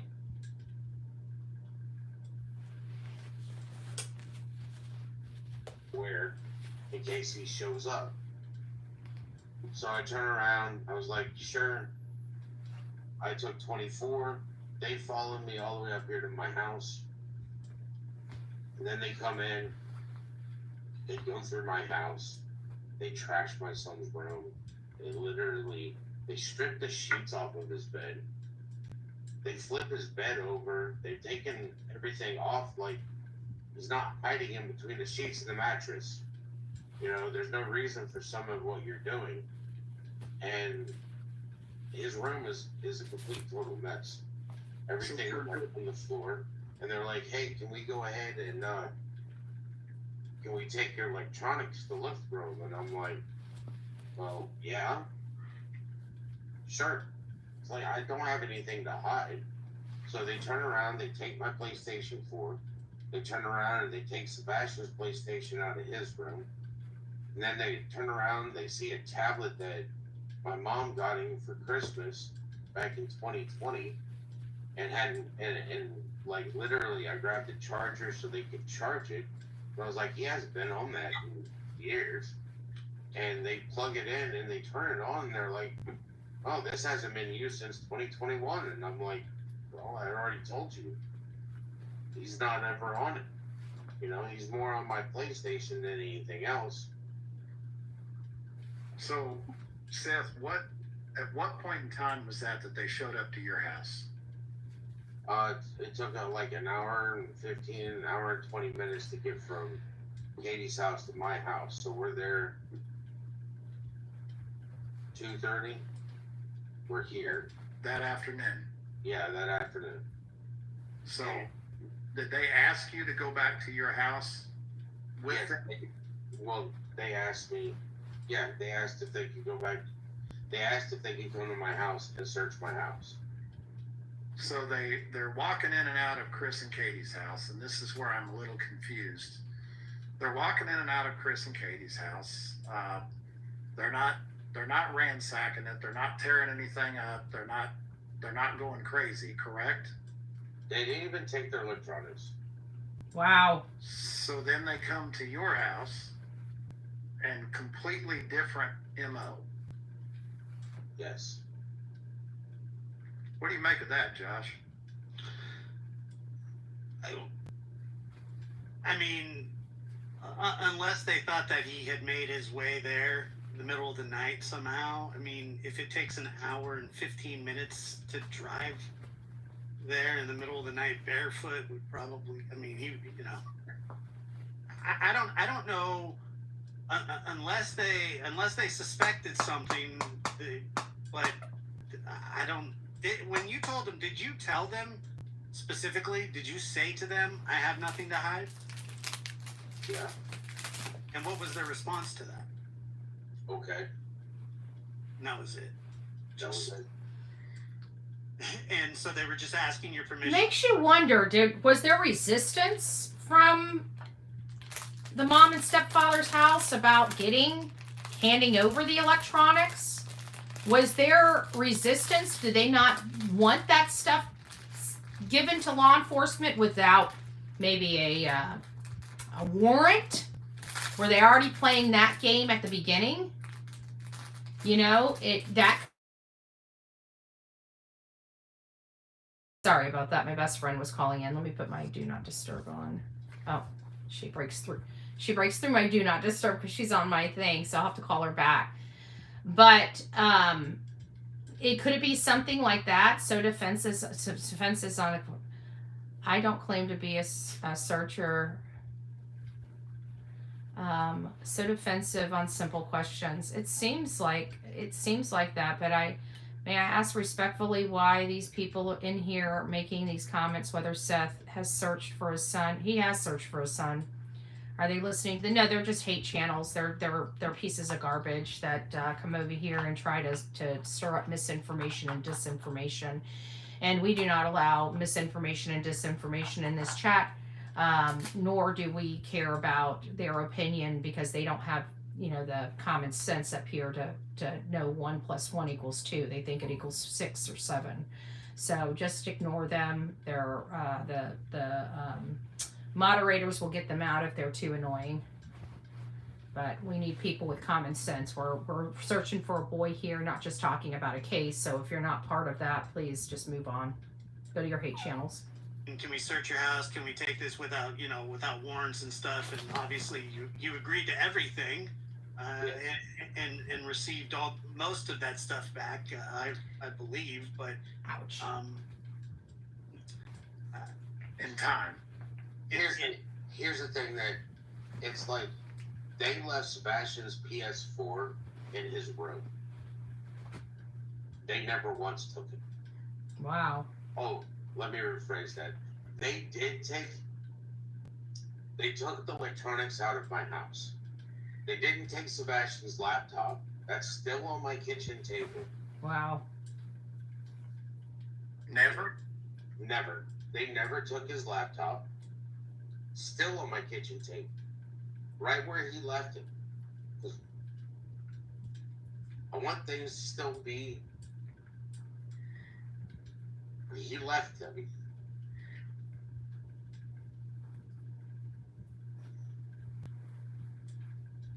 Deep breath, buddy.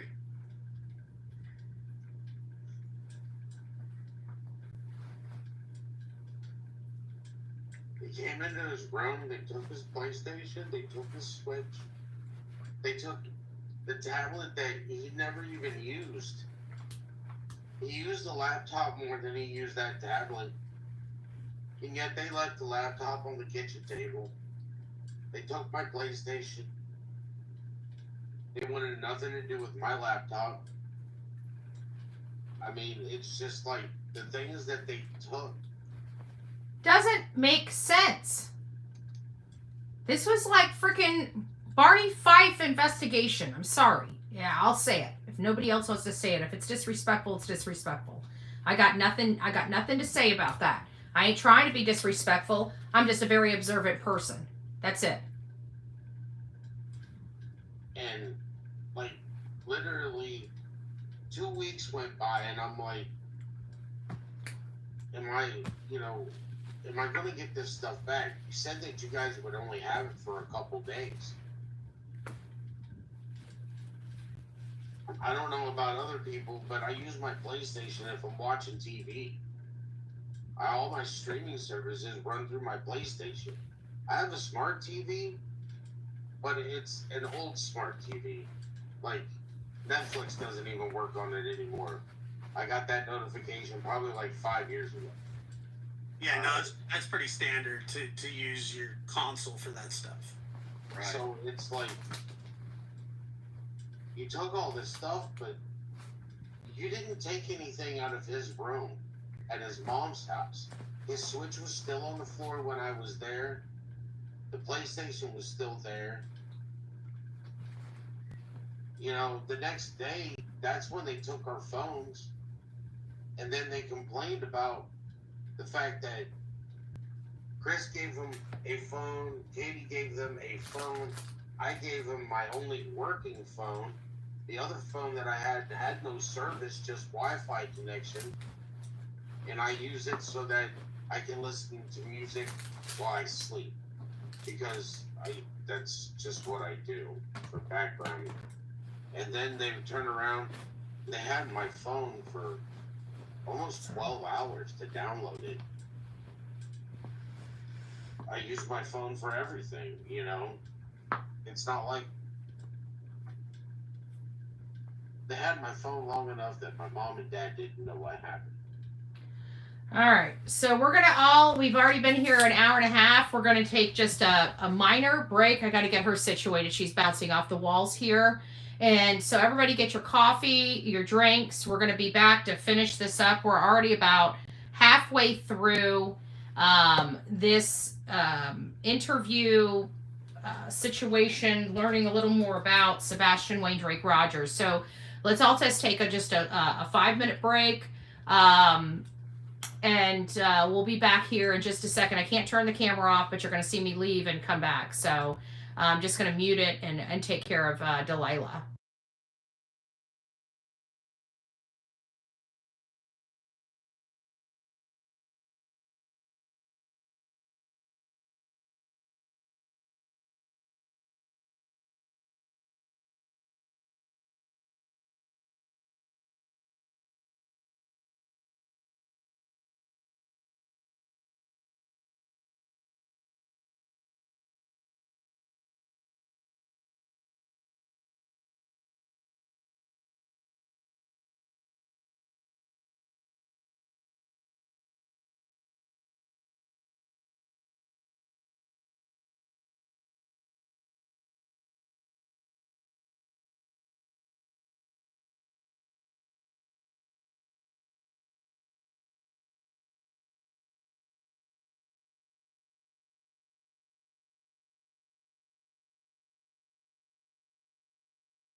All right, I'm back. I'm trying to get in the.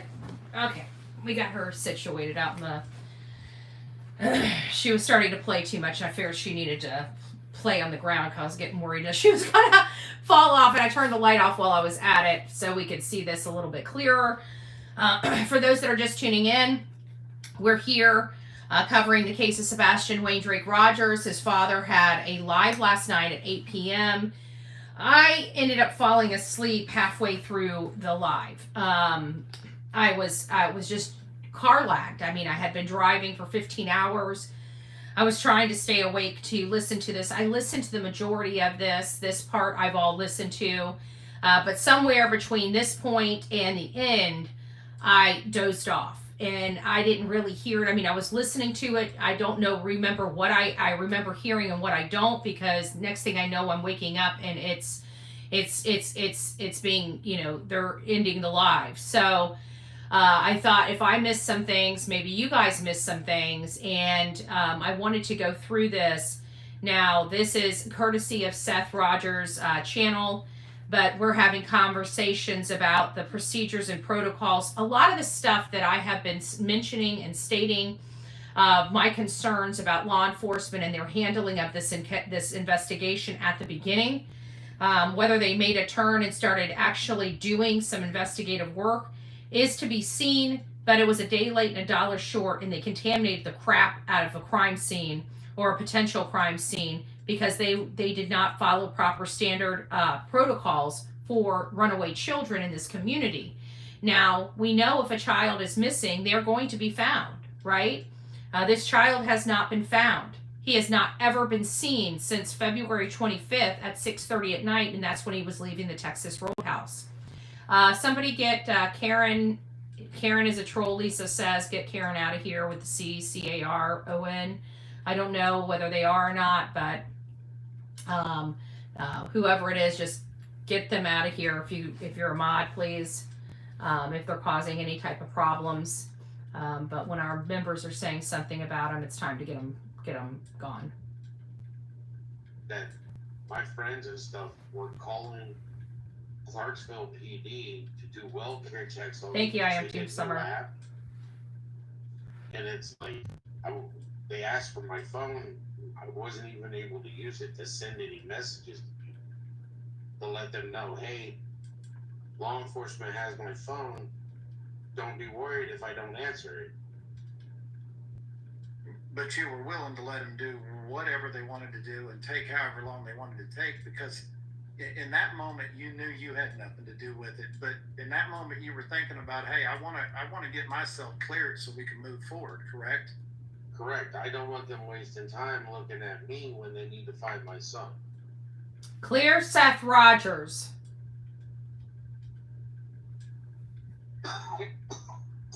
Is that what you felt like? You felt that they were looking at you? After they came to my house and they trashed my house the way they did? Yeah. Yeah. When they took my electronics and they didn't touch Chris. You know why? Because Sumner County doesn't believe that people of higher wealth can do horrible things to children. It's got to be the lower people. It's got to be the people that aren't their taxpayers. It's got to be people outside of the community. You know what? If they would have treated everybody exactly the same, instead of giving the people of their taxpayers preferential treatment, we might be further along in this case. That's why we have constitutions that say you can't treat people differently. Because of this nonsense right here. Because of this nonsense right here. Sumner County needs to wake up and start following the damn law. And hey, maybe proper procedures and protocols might help as well. Might help as well. Don't know. Don't know. I guess you got to pull the idiot out of the top idiots' heads to make them do things the right way. This right here, we've been doing this stuff for a very long time, is a hot mess express. How law enforcement has treated this case from the very beginning, a hot mess express. What policies and procedures, what SOP were they following here? They're idiots. They acted like idiots at the beginning. Not all of them, okay? Don't get me wrong. I'm talking about top brass, the people that are making these decisions and delegating those decisions down. Idiots doing stupid stuff, and this child hasn't been found because they wanted to use their brains. Oh no, mom and stepdaddy couldn't do this. Had to be somebody else. Had to be the dad that was at work at a jail. Idiots. Idiots. Marty Fife. Electronics for over 2 weeks. Over 2 weeks. They didn't touch any of their electronics except for their phones. Idiots. They didn't take Sebastian's PlayStation. They didn't take his Switch. None of that stuff. How do you know that? Because I called up Chris and I said, Chris, they still have all of my stuff. I can't even watch the news. I can't do anything. I can't relax in my house. I can't sit down and watch a movie. And he was like, well, you can come pick up Sebastian's PlayStation. Whoa. Whoa. You still have this stuff? Yeah, we have all of our stuff. You can come pick up his stuff. Wow. Now, it brings me back to my original question. Did they pull the, no, you can't do this, no, you can't, because we know how the stepfather is, right?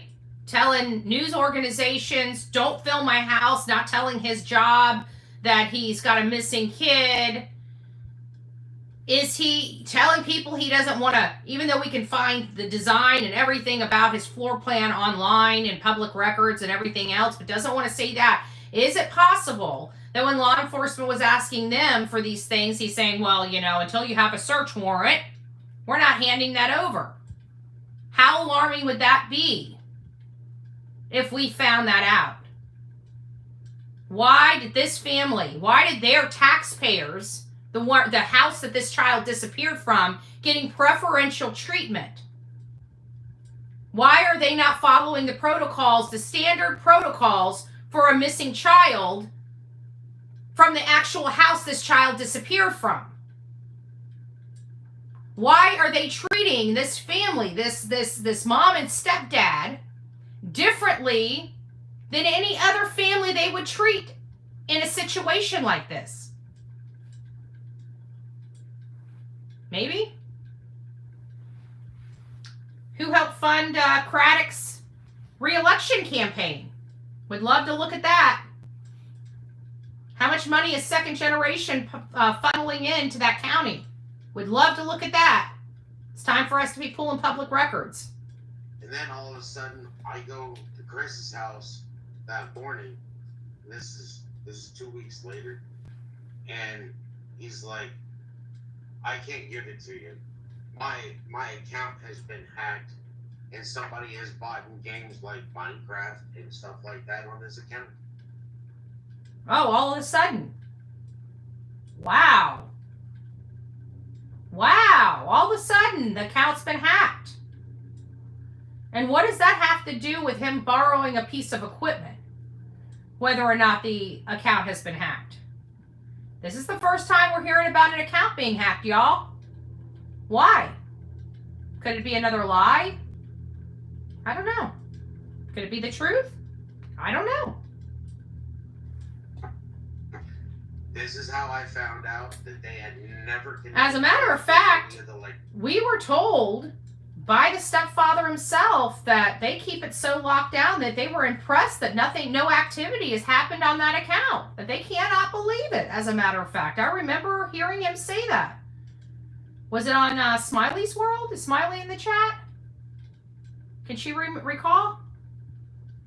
Electronics at that house. That means that it was more than 2 weeks before Katie even turned in the dash cam off of her vehicle.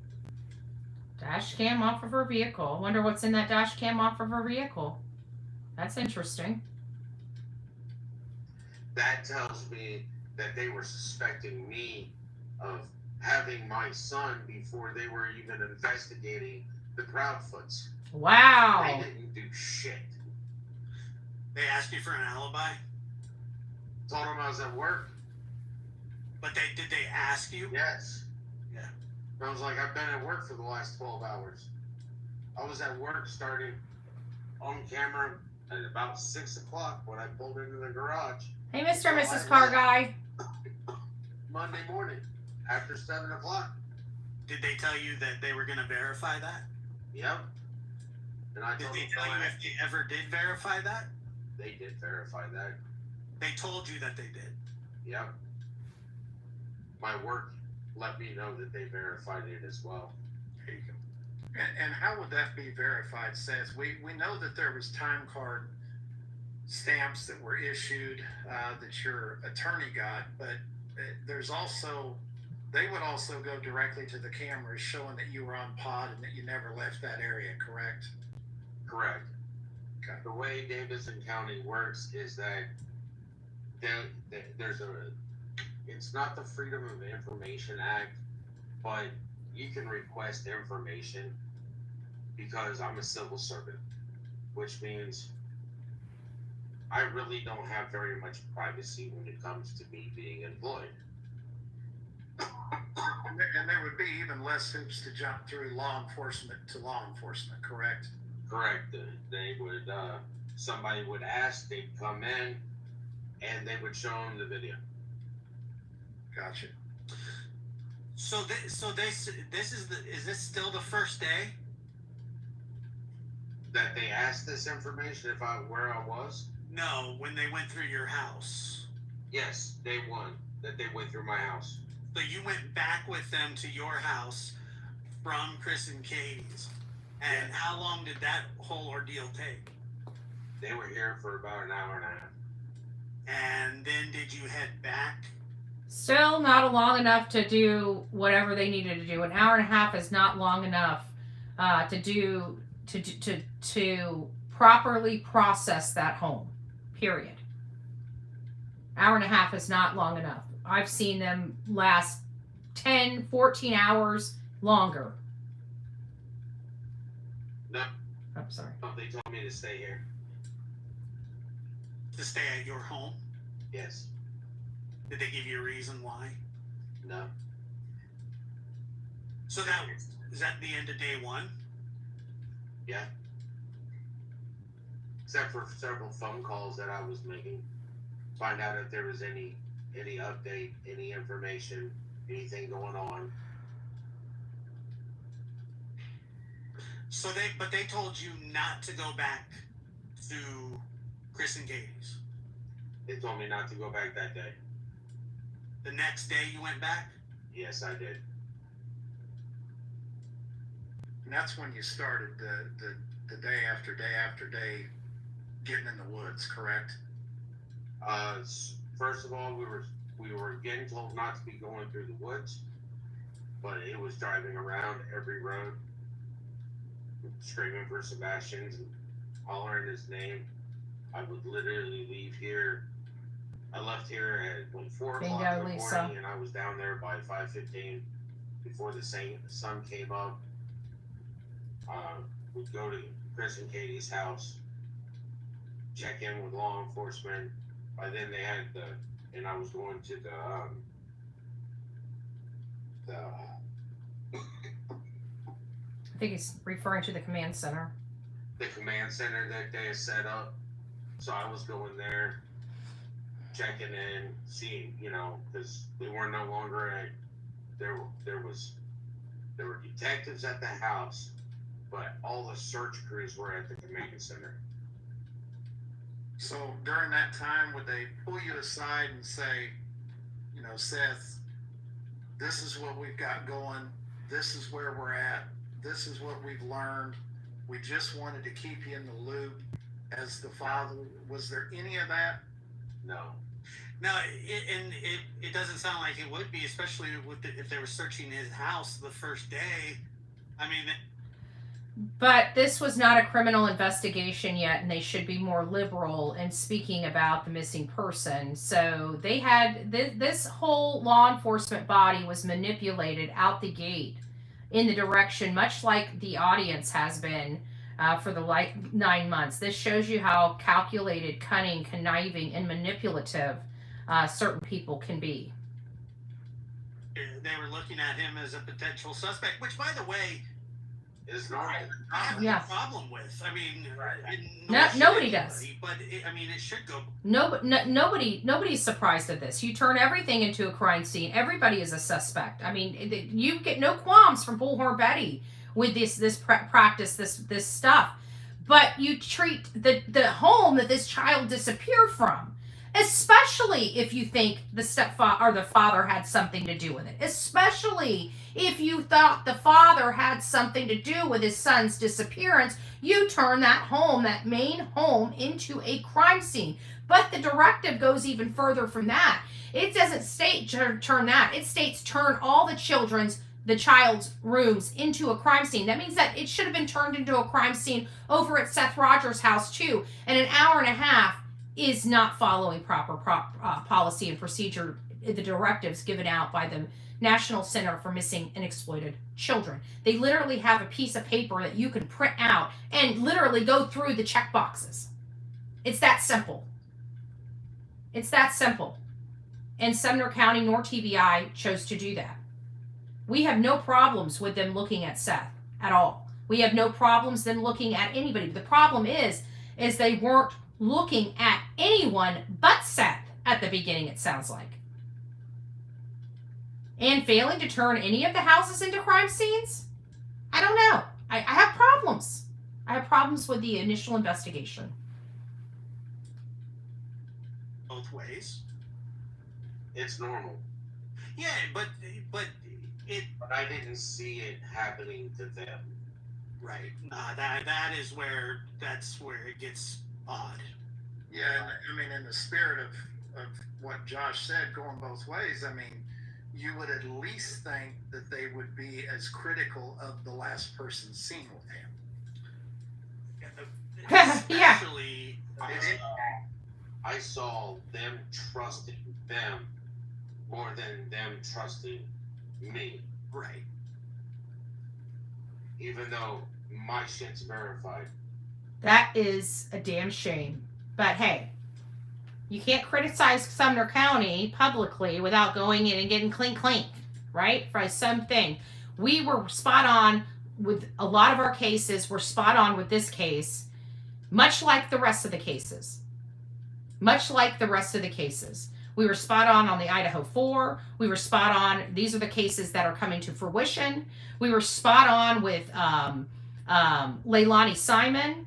I absolutely believe we were 100% on Summer Wells. And I believe we're analyzing this case properly. And we are spot on this case as well. Law enforcement dropped the ball, as I have maintained since the beginning. We have problems. And we need to wake up and realize Sumner County has done a disservice to this case. Why is this case not solved? Because they decided not to follow proper procedure, and we are in this mess now. Hopefully they can dig themselves out of it, find Sebastian, bring him home safely, and prosecute those responsible for his disappearance. Hopefully. But it most likely is going to be at the expense of one of their taxpayers that they like to protect. Thank God for the Constitution. It's going to slap up the head. I apologize because I know that I used some foul language, and I know a lot of Sebastian's army doesn't appreciate it, but I'm trying. You're doing fine. So, do you know? Because I've seen the neighborhood. It's an upscale neighborhood with very nice homes. Typically, I know people. And here's a news flash. Fun fact: horrible things happen in homes that have money. Okay.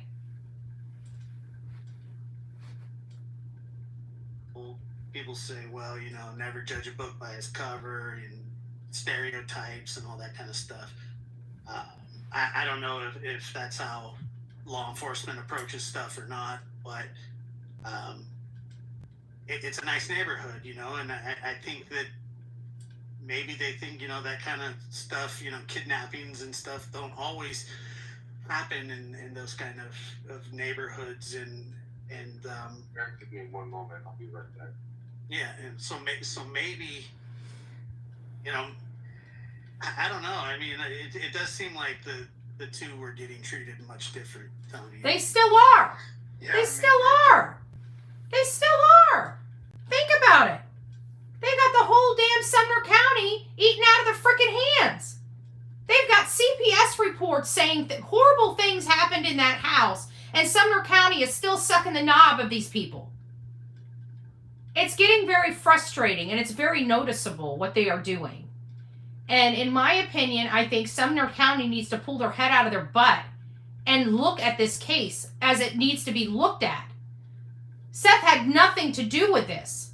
Any dumbass can figure that out. Excuse my language. Not saying a lot about that.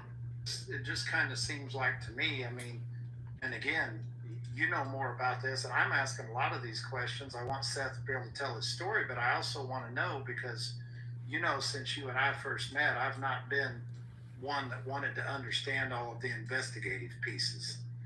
But, you know, as this goes on longer, it seems to be more necessary to understand what happened those first, you know, few days, few weeks, etc. And, you know, I'm a guy that's watched Netflix and watched true crime documentaries and followed a couple of cases, you know, before this one. One I was involved in, and then two other were national cases. And I mean, they seem to be very critical. Always Tony in of here? The last person Hey, Tony. with the victim.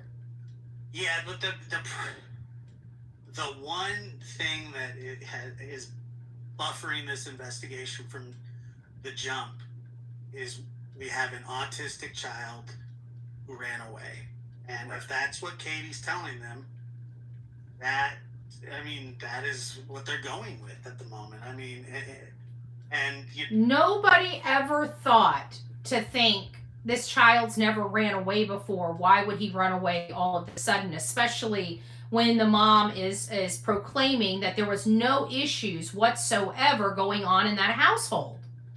How does those things correlate to one another? When did anybody just, you know, think outside the box and say, why would a kid just run away when he had the best day ever? It doesn't make sense. Why did anybody say, you know what? It could be the father, but what if it's not? What if something more is going on here? That didn't even come across their brain for a week? This is not normal. What is wrong with this law enforcement body? I'm sorry, but it just doesn't make sense, and I've got to think these are true blue law enforcement. I don't get it. I don't get it. No, earlier when I said that law enforcement isn't always well equipped, you know, small town, and people are saying, well, that's not an excuse. I'm not saying that it's an excuse. I'm saying it's the reason. Yeah, I believe it. I'm not making an excuse for them. I understand. There is no excuse for this horrible investigation. The only people that can own this is law enforcement themselves. And it's not even law enforcement, because you can't blame the worker bees, because in law enforcement you have chain of command. You do what you're told. You do not question it. So you're talking about top brass making these decisions. Top brass. I would be very uncomfortable rehiring and voting for Eric Craddock, which these people did, because it seems to me that nobody has the backbone to go up against the political power of that community. The political power of that community is so corrupt that nobody would even run against Eric Craddock. That's how corrupt it is. because the decision has already been made. It's not the voters' decision. That's the problem I have in this community. They've removed all the decision making from the people that are the decision makers. We the people. We the people have a right to choose who we're going to run. You know what? I'll tell you this. Here, the Wells have been part of the sheriff here for forever and ever and ever. Amen. Okay? You bet your bottom dollar a Wells is most likely going to be a sheriff in our county. Okay? They've been a sheriff in our county for ever since I'm 45 years old, and I don't remember except when before Charlie's son, which is the current sheriff, there was another person that was sheriff for 4 years. I can't remember what his name is now because he was there for such a short period before Rick ended up becoming sheriff.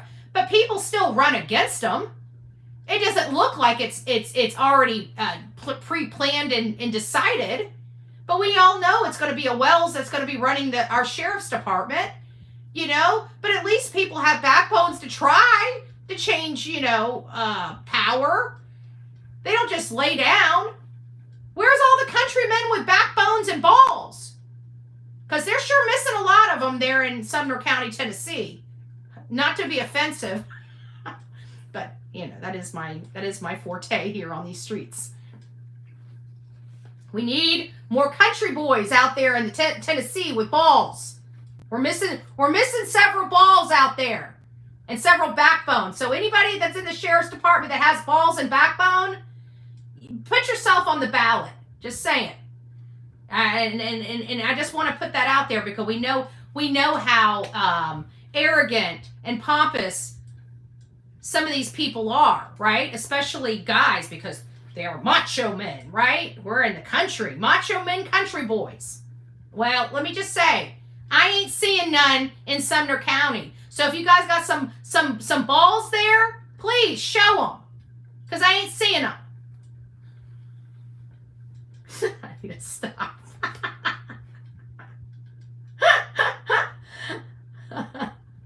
It's not an excuse, but that doesn't mean that it didn't happen. Right. And so this whole thing has been kind of hampered from day one. If Sebastian was not a runaway, all this time has been lost. Right. On that philosophy. Correct. Yeah. And so, well, and let's just say that they took what KP said at face value. The kid ran away. I mean, Seth's there early. He's talking about there's no shoes missing. Okay, so maybe at that point in my mind, there'd be a red flag that goes up. But while they're investigating her theory that he ran away, I agree with that. If they knew, let's talk about that. That's a great point Tony brings up. Okay, they're going to take it at face value. I mean, a runaway kid, it happens all the time. We talked about it on this show. Autistic children, you could play that until you get more facts about the child and realize they're not an eloper. They say they talk to professionals. They blared out Eye of the Tiger because the professionals said that. At what point were they going to ask the professionals, hey, does a child just start running away all of a sudden? They would have learned very quickly it doesn't work that way. I didn't know it when I started this case. But you know what? Through the due diligence and work that we've done, we now know. It doesn't work that way. And now you're saying that a child ran away with no shoes on a cold night? And nobody thought to say, this ain't sitting right with me? This doesn't make sense? Nobody in law enforcement, the arm that's supposed to be investigating the weird shit, nobody said, well, this doesn't seem right. This is a little odd. A little odd. Nobody? It's got to be the dad. Got to be the dad. It couldn't be these nice, beautiful people that have this really nice house. Couldn't be them. I wonder what they thought after they received the CPS reports. What was their analysis then? Still like, oh crap, we made a mistake. We need to keep going. We don't want to let people know we made a mistake, so we're just going to keep going down this same path. We can't let people know that, hey, you know, there could be another story here. Nobody thought about that. Let's just blame it on the dad. He's not a taxpayer. He's not supporting our political campaigns. Is that what it's all about in that community? Who has the money and who's supporting what political campaign? No corruption over here. Nothing to see over here. Hey, with as many people running in and out of that house as there was, you'd think there'd be somebody drilling down on her story. You know, her timeline. Exactly. Well, look, you know, I have a 15-year-old boy in his home, in his room, being kidnapped out of there. Kidnapped is a high risk maneuver. Low probability. It's just one of those things where you go, you know, I don't like an intruder, meaning like somebody coming inside a house that's locked or allegedly locked. Right. It is you don't really go, well, yeah, that's a really solid theory we got there. I mean, I could see why they would think that he was a runaway, especially when the mother is telling them that. But, you know, I mean, I saw in her interview, I guess it was 9 days after that, you know, she was very adamant saying that he wasn't a runner. There has been, not to interrupt, Josh. No, not at all. I'm going to let y'all know that no matter what TBI says, Agent Simmons literally told me, Chris, and Katie not to do any interviews. Give you a reason why? Nope. Chris called me up at one point in time, was like, hey, we're going to do an interview. Do you want to join us? And my response to that was, did Agent Simmons say that we could do interviews now? Because I mean, I've been turning down interviews. So this is a problem I have. Why no interviews? When you have a missing child and every second of every minute is important. And most people, when they have a situation like this, want people out there saying the child's name, humanizing that child in case they were abducted. So the abductor can see the person as a human being and not as an object. Why in the world would they be saying this? Is my question.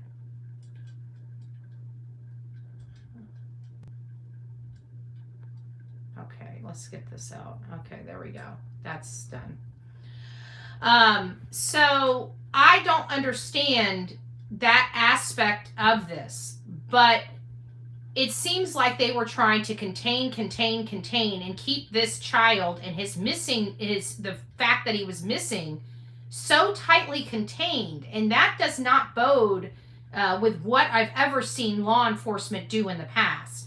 So why is Agent Simmons adamant about no interviews related to a missing boy that has been missing for entirely too long? They had no tracks on him. They knew they had no tracks on him the very first day. So make that make sense to me.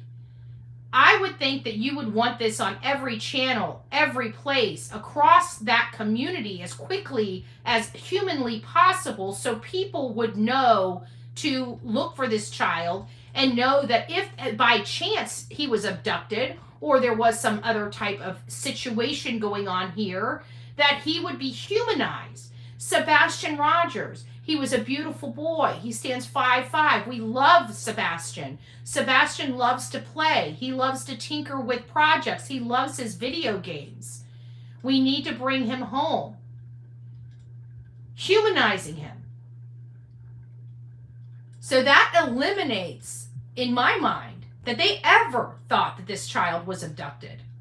or that there was a stranger danger or a third party involved. That's what it implies to me based upon this, because if they did think it, it's my understanding from law enforcement here that they would want that child humanized as much as possible, and talk about that child, talk about what they like, make them look like, because people that typically abduct someone that they believe is an object as opposed to a human being.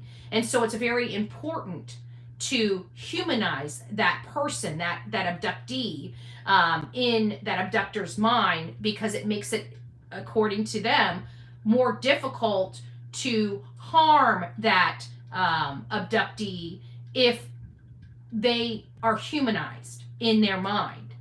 So now that's just the psychology of that. That's what I've learned years and years and years ago. Unless something has majorly changed, that is still the standard in abduction cases. Now with social media, have they changed the standard? I don't know. Maybe it's something we need to look into a little more. Because I was told not to, and then I turned around when he said he was going to do an interview. I turned around and called Agent Simmons and said, "Hey, are we allowed to do an interview now?" And he was like, "Well, we never really told you couldn't." I was like, "You said not to do any interviews. You said not to talk to the press." Well, I mean, I guess they can advise you of that, but I don't. It's weird that I don't. It seems like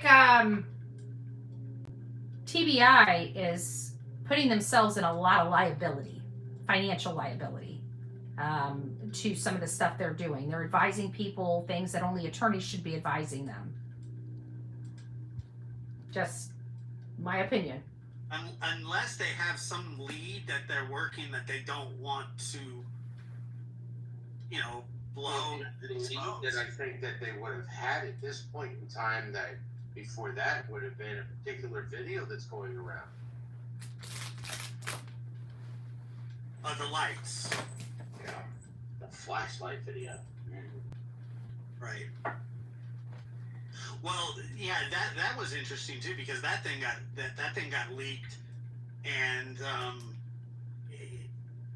that got leaked by a particular,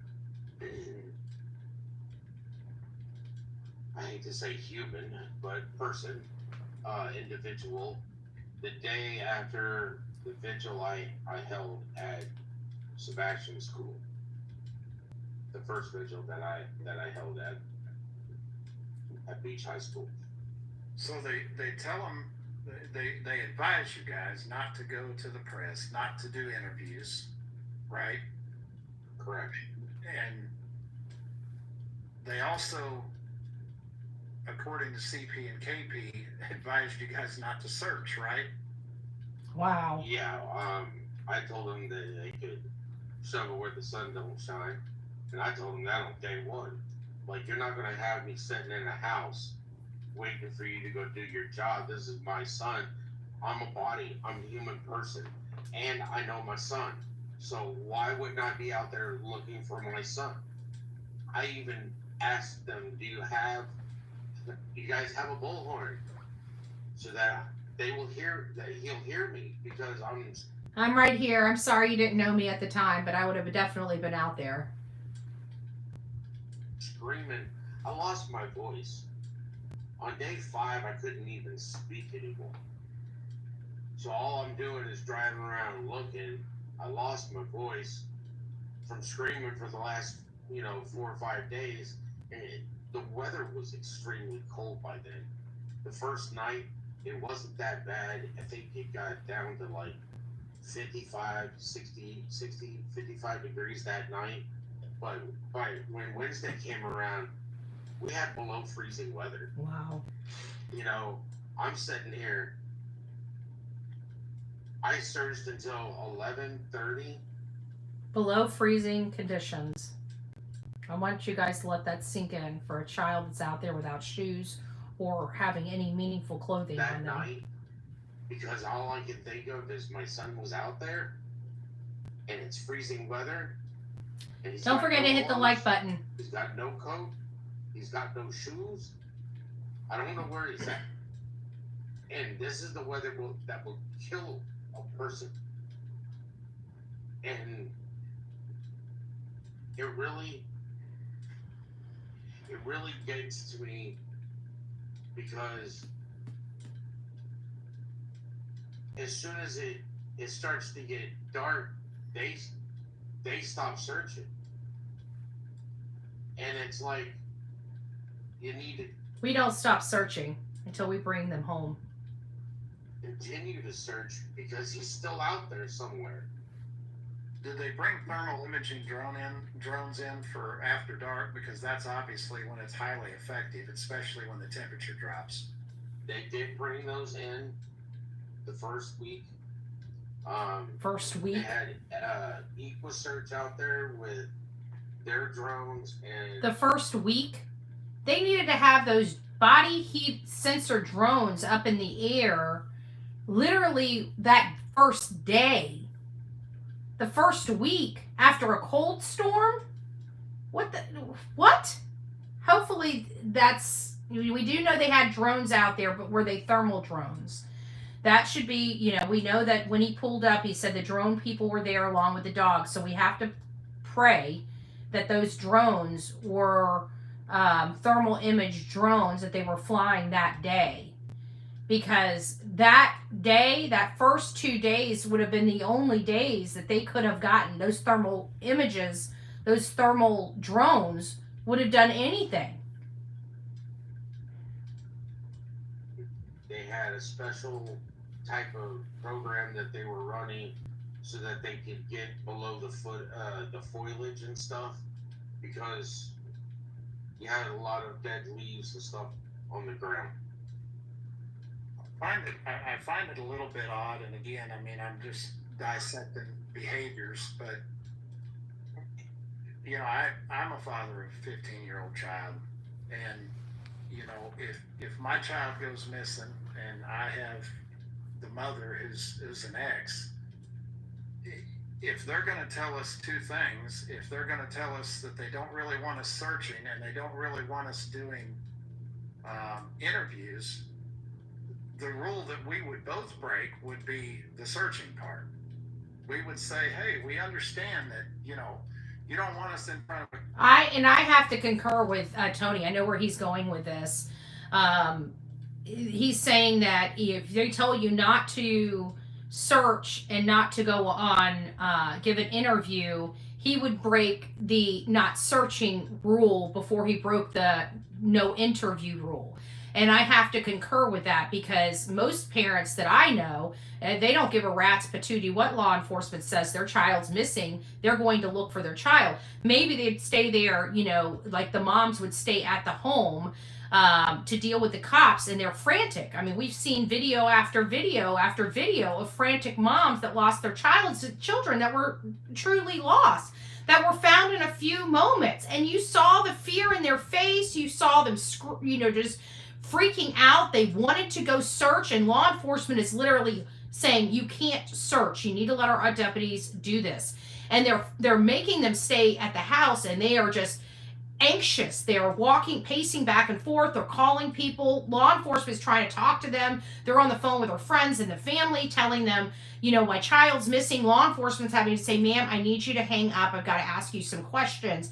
And then just be like, you could just literally see the brain spinning. And it just doesn't seem like any of that was going on at this time. It seemed like the only one that was spinning is how Seth is feeling and what he's describing, and him saying, no, I'm going to search. Fine, I won't go in the woods, but I'm in my car. I'm going to be hollering his name, and it seems odd to me that Seth broke the no searching rule before the interview rule. However, the mom and stepdad break the no interview rule and still haven't broke the no searching rule. So it is, I get where he's going with this. And I have to concur already. I don't even know how it's going to end, but I have to concur. camera, because we're a basket case right now. But I'm sorry, we can't abide by the searching rule because we're going searching. I mean, you could have 10,000 people out here and it's not enough for us. So, Right. you know, we can't honor that. I mean, am I off base? That is, I can tell you that is what my experience has been with other parents and stuff like that. Is, you know, nothing's going to stop them from going out and searching for their child. They'll like, even moms, they'll give law enforcement a day. They'll be a freaking wreck. But if the child's not home that night, you stay out of Mama Bear's way. You know, I've seen that where they've been a frantic wreck and, you know, listening to the law enforcement, but going one night without their child in their bed, the next day it's all off the table. It's all gone. They're out there searching. They don't care. And even when they were home, they were on the phone with family and friends out there searching while they're having to deal with law enforcement. So this whole idea of this no searching thing, nothing broke the legs of the family, the mom and the stepfather's family. Nothing broke their legs or their eyeballs to prevent them from going out and searching. But it seemed like when the mom and stepdad were told not to search, I guess the whole family thought, you know, the cops got this. You know, no, I don't see that happening. It just doesn't seem plausible to me. That's the thing. It doesn't seem plausible. There, Josh. No, I mean, I'm a father of two, and he would. I mean, you would, without being dramatic, you would have to arrest me. Yeah. Right. Exactly. Don't give a shit. Yeah, I mean, that's how I would feel. I would say, I'm gonna search you. You're gonna arrest me. But it would be easier to stay off of camera than it would be to keep from searching. Amen. In my opinion, right? I mean, because you're not accustomed to being in front of camera anyway, and nobody's looking for attention at that point. You know, the media's doing their thing out there. I mean, they don't need you involved. I mean, it'd be a whole lot easier to stay out in front of a camera, me as a parent, than it would to not search. I mean, it would feel like you're dying a slow death. Right. Right. Still dying. I understand. So, Seth, back to the phone thing. There's been a couple questions, and explain. You went into great detail with me. I asked you. I said, "Tell me about the phones." They took a phone. They didn't take a phone. You had a phone. One phone was turned on. One phone was not turned on. I have a phone that has active service. I had another phone because when I switched companies, the phone that I had, the company that I switched to, it wouldn't operate on their system. So I had to buy a new phone. So I bought a new phone. Well, I keep my old phone because obviously it's still a good phone and I have Wi-Fi hooked up to it. So, you know, I can watch YouTube or listen to the music on it or anything else and not be, you know, if a phone call comes in, my stuff's not interrupted. And when I have Sebastian here, I'll be listening to stories like creepypastas and stuff like that. And me and Sebastian listen to that sort of stuff while we're cooking dinner or whatnot. I don't like to be interrupted from watching something because the phone rings. Right. Well, and so essentially what you had is you had one phone that you could connect to the internet, and you had another phone that had cell service, correct? Yes. And without, I know how you go to sleep. How do you go to sleep? I put on a creepypasta and I lay in bed until I pass out. So you're basically listening to an audio story, and that helps put you to sleep. Correct. Okay. So for anyone that thought that he had a phone that wasn't taken that had any significance, there's the answer. They took that phone though too. Oh, so they took them both. Yeah, I mean, they asked for that one, and the next day when I went down there, I took the phone and handed it to them. And I also heard that there were, you know, and I think that's true for many of us, is that we have multiple phones. And I mean, I can personally tell you, I probably have about because I cracked 2 of my Samsungs back in the day. So I've got 2 of those. I've got my LG. I've got like 4 phones I carry with me that are old phones. Plus I have the ones that are broken all to smithereens, that the only reason why I kept them is because I want to be able to pull the photos and videos off them at some point. I don't even know if I have yet, but I'd like to. Actually, it might be a good idea for me to do. Either way, I think that's true that many, I don't know, I mean, I keep my phones until all the data is taken off of it, all the photos and videos, which that tells you how long it's been, but some of those phones date back, I don't know, 15 years. I don't know how many people throw their phones away. Now that phones are an arm and a leg, I think people use their phones and trade them in now.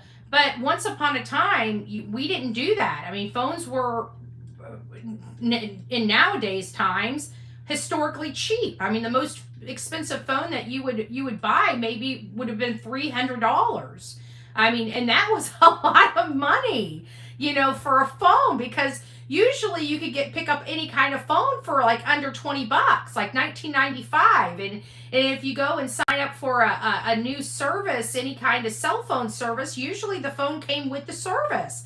So you didn't have this having to take out a freaking mortgage to buy a phone once upon a time, if you guys remember that far back. Maybe I'm just too old. I don't know. I know my audience is a little older. They're gonna smack me. Even Tony and Dana, I talked to them about, like, almost like I'm older. They look over at me and they're like, you do realize we're a little bit older than you. But I have phones. Let me ask the audience: how many people keep their broken phones? Do you guys have broken phones? Several broken phones, at least a couple around the house? Put a 1 in the chat if you do. Put a 2 in the chat if you don't. I'm just curious. Maybe I'm the crazy one. But I can literally, if you want me to, I'll go in there and pull them out. Okay. So I'm not the only one. So it makes you wonder how many. Yeah, I have like 6. I don't know how many I have. I know it's a lot. Because I got them here, I got them there, and I remember them, and I got the broke ones here. Okay, so just about everybody. So that's actually interesting, because I don't know if we ever asked the question when we cover these cases. Did they grab all the phones? Right? You hear that they grabbed a phone. But look at my audience. My 80%, actually, it was probably about close to 100%, 90% of my audience in here have multiple phones at their house. Some as many as 5 or 6. That's interesting. We've never looked at that aspect. I have at least 4. I don't think we've ever looked at that aspect.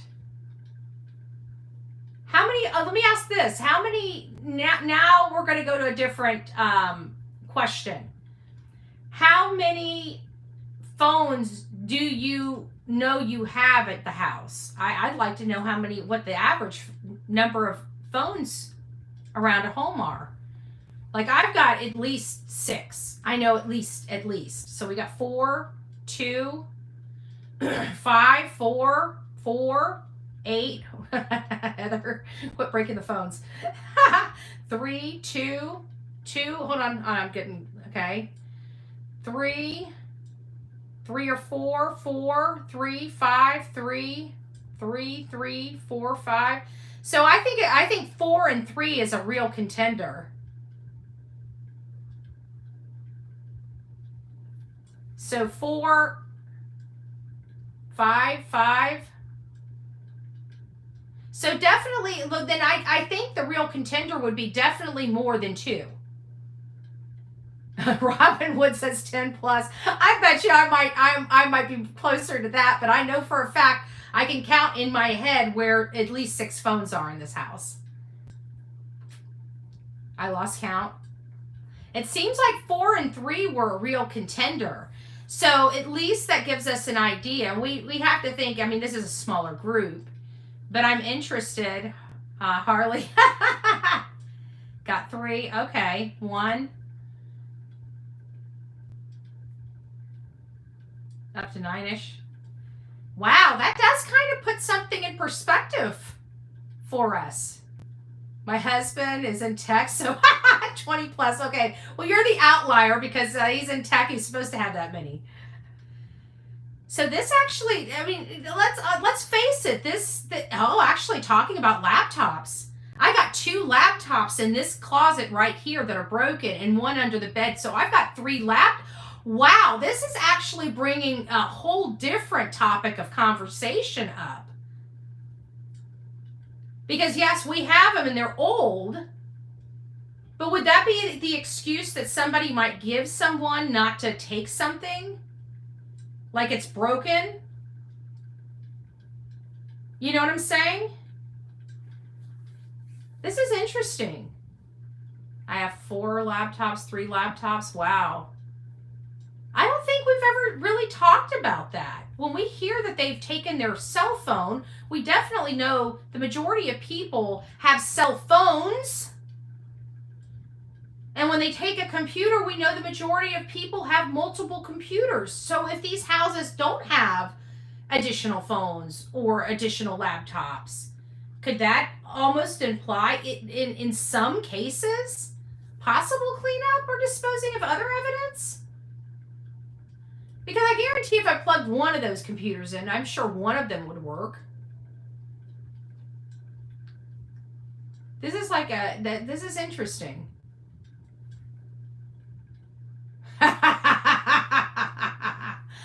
The answer is 0. That's funny.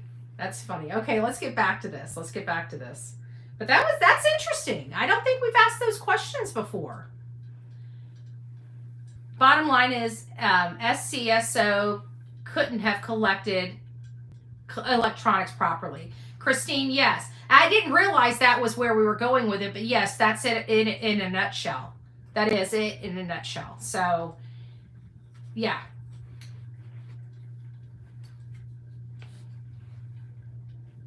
Tony being funny.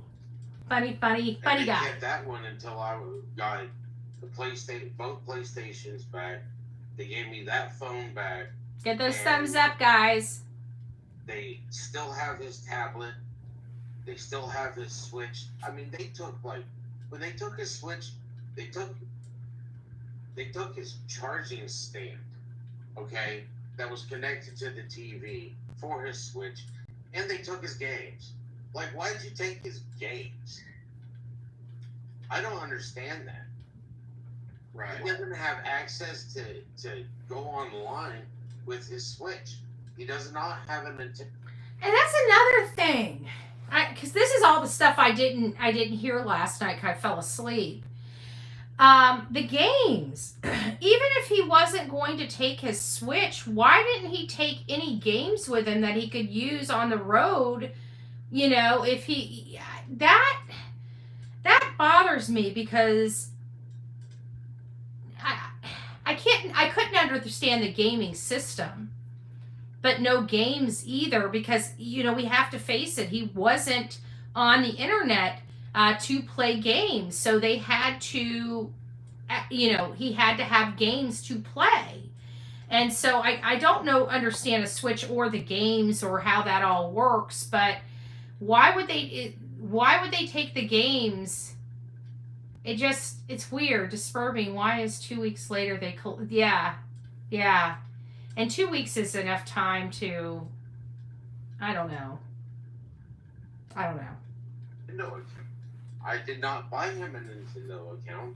I bought him a Switch so he could play his video games while we're doing road trips. Why, you know, if so they have independent video games, I guess, that it sounds like that they can play on there. Independent video games. I don't know if there's like a little port or something for them on there, but it sounds like if their shoes all go by the front door as soon as they all go in, like they said, then why was CP's shoes in the kitchen on the floor in an interview? That's what I would like to know. I never heard that. Can you send that? Or maybe I heard it, but I didn't realize what I was hearing. Can you send me the link to that so I can hear that? And you are correct if that's the case. I never, and I know you're good. You pay attention to a lot of stuff, but can you send that to me? That would be wild. That would be wild. Can't collect something if one does not disclose they have. How would LE know if other devices exist? Well, I mean, just kind of like what we did. I mean, thinking outside of the box, you know, their own life. I mean, first of the stuff that you think of are based upon your own personal experiences. And if we have multiple devices, whether broken or, you know, just upgrades or whatnot, you'd have to think that in their own personal life, it would be the same way. You know, I mean, the majority of the audience that responded have multiple devices that they don't use. You know, could they be used? Some of them said that they're, you know, they have non-functional items. Well, that's still, why wouldn't you collect it just to confirm that? I mean, I don't know. It's just interesting. I didn't realize that, you know, because I do, you know, I keep everything. It's just me when it comes to my electronics, because I do so much work on them. Even prior to me being on YouTube, this was, you know, I was a worker.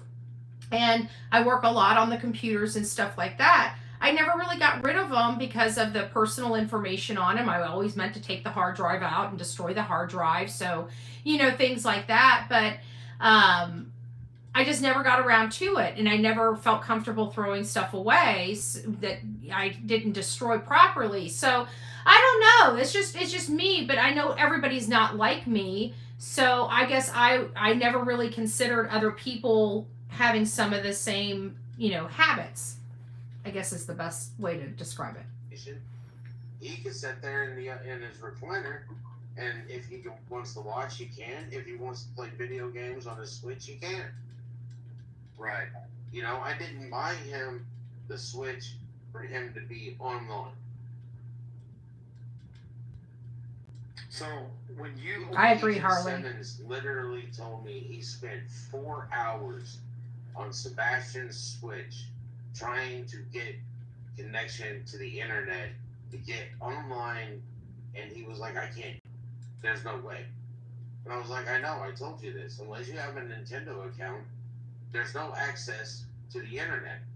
You can connect Wi-Fi to it. All that does is update your games. That's it. There's no way to chat. There's no way to talk. There's nothing without a Nintendo account. So Seth, there was a point on the 26th, the day of the 26th. There was a point that you were at the house when all of the family members were there, correct? Yeah. By all of the family members, we're talking CP, KP, TB, and CB, correct? They were all 4 there. Yeah. Oh, I didn't know. I didn't know Really TB was there. We only heard of the other 3. That's interesting. riled up is a conversation that they were having when you were at the house. Can you tell everybody about that? It was day 2. Was that day 2? Okay. But they were all there day 1. Yeah. Okay. Just those 4. Interesting. No, Lori Kalinakis was there too. Actually, that's her married name. But Okay. yeah, Lori was there too. Okay. That's interesting. So day 2, so you had those 4 there, and then you had a family friend. Family friend of theirs. We had a family friend. Okay. So then day 2, all 4 of those are there. At this point, you've got the pit in your stomach. You're losing your mind because it's real. And you've talked over and over again about a conversation that happened with CP, KP, and Mama and Daddy Bowersox. So how did that go? It wasn't a conversation on where Sebastian could be. It wasn't a conversation on what he could be going through. It was a conversation about what Chris's mom's, what jewelry she wanted. What jewelry she wanted Chris to buy her on their next vacation trip. That's what they were talking about. Not a care in the world about Sebastian being missing. Wow, that's pretty crazy. Give me just a second. She's at the door. She wants to come in.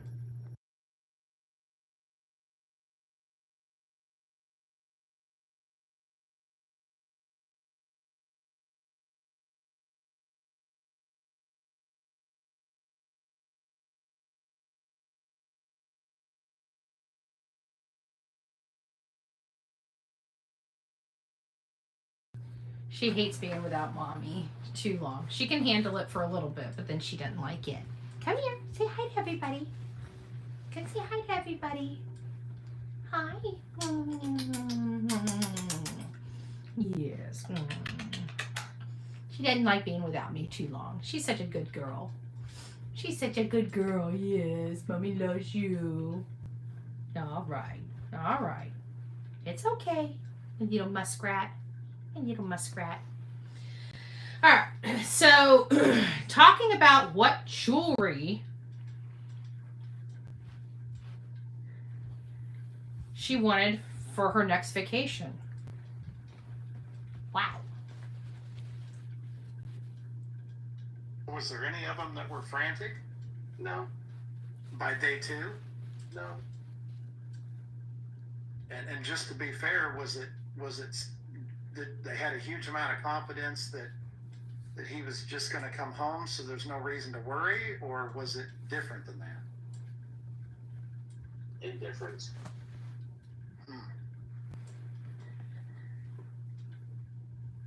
Could Joe, in the house. what else you got, buddy? I mean, I don't. So, and they knew that. I mean, you were sitting right there, and they were openly having that conversation. Yeah. At which point in time, I got up and went back to my truck and went looking for my son again. Because if Sumner County's not going to look for him, I got to. If none of that family's going to actually do something, I got to. It's like I'm the only family that is looking for him. I'm the only parent that's looking for him. Sorry, Delilah's right at the And to this day, it still feels like I'm the only parent looking for their lost child. I don't think you're going to get any argument from Josh or I or the majority of the people in the chat on that one. Amen. It's not even a debate. Well, you know, I don't know what Chris and Katie are doing. I hope that they're working closely with law enforcement. You know, I don't know, but I do know what you're doing, and I respect it, and I think that Amen. you're doing the same thing, exactly the same way that I would. You know, when it comes to this kind of stuff, when you're going day by day, each day is different and unique, and you feel up. You know, No, it's not. you just feel like you feel like it's a rat, like it's like a hamster wheel.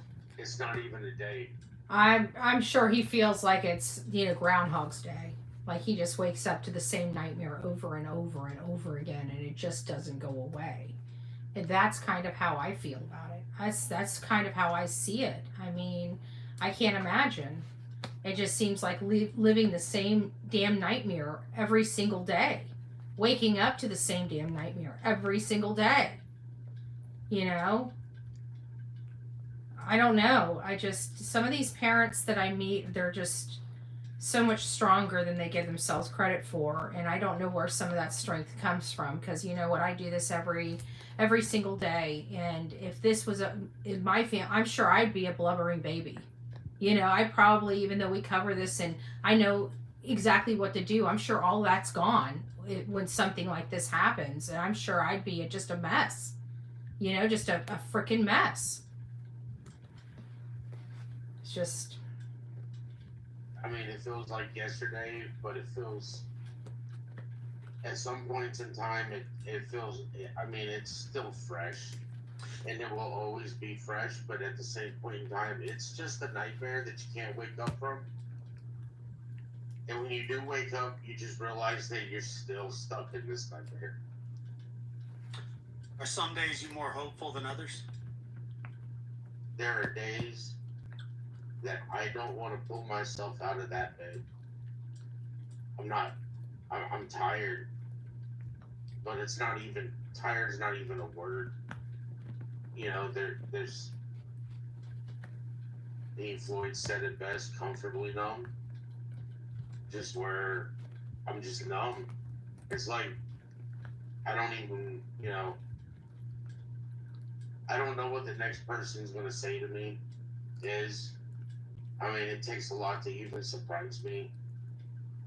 But I never fails. Someone's going to surprise me with what comes out of their mouth. And it's just like, wow. Okay. So we want to try very hard, especially since it's Friday night. We want to try to keep this to a couple of hours. So what we're going to do is we're going to, the next couple of lives that we do, we're going to pick up, on day 3 and continue moving forward. But I got the question. You're pretty close to being 100% confident that when you showed up at 8:30 that morning, there around 8:30, you're almost 100% confident that Kathy was there, correct? Yeah. Okay. Did she greet you when you walked in? Did she just there hanging out, looking through jewelry catalogs? What was she doing? She was just there. There was no greeting. Okay. There was no, hey, are you okay? How are you? You know what?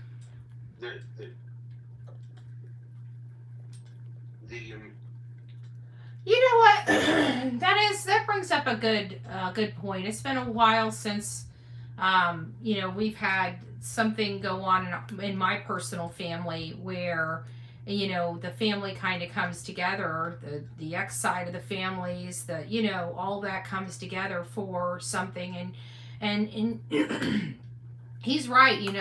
We typically always ask, how are you doing? I'm sorry that we're seeing each other under these circumstances, again, but just kind of having a conversation of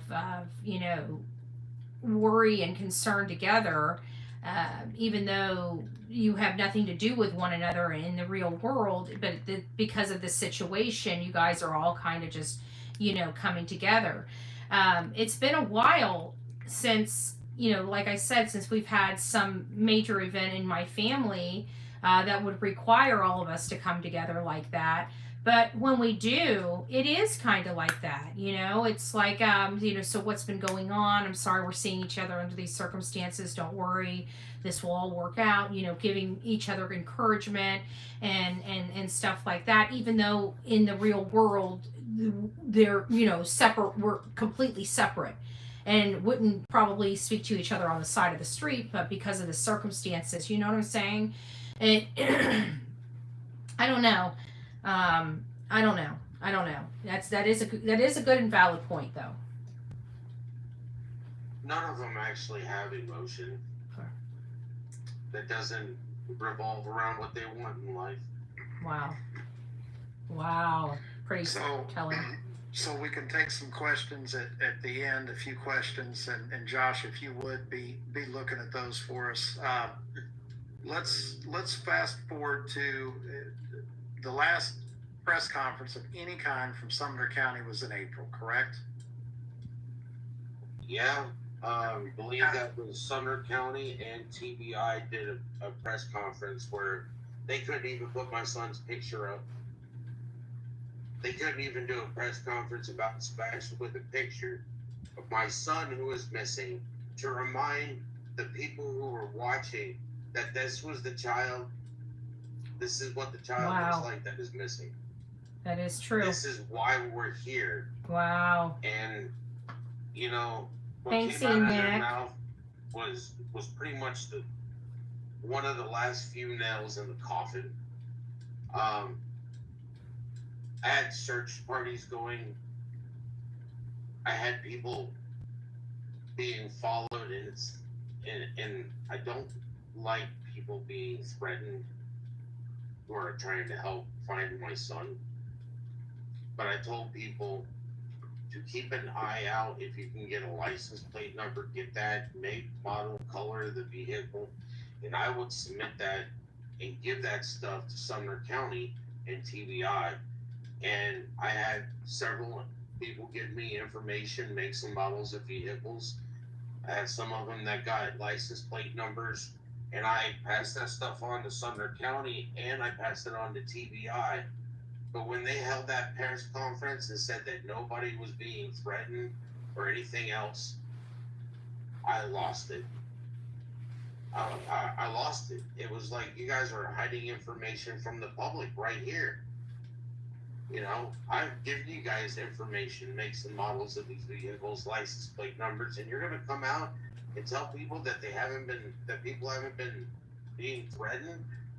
I've been followed. I've been threatened. Me too. You know, and you guys are just going to sit there and act like it never happened. And I reported it. You're acting just like somebody else is acting. Like my son is, you know, hiding at my house or something. Like he's not missing. So just for the audience that uses the two phrases press conference and press release interchangeably, they're not the same. A press conference is an actual in-person conference. Those of you that followed the Idaho 4 case would remember that they were constantly doing press conferences. They would come out, the detective would talk, the sheriff would talk, the chief would talk. So we had one of those in April. Since then,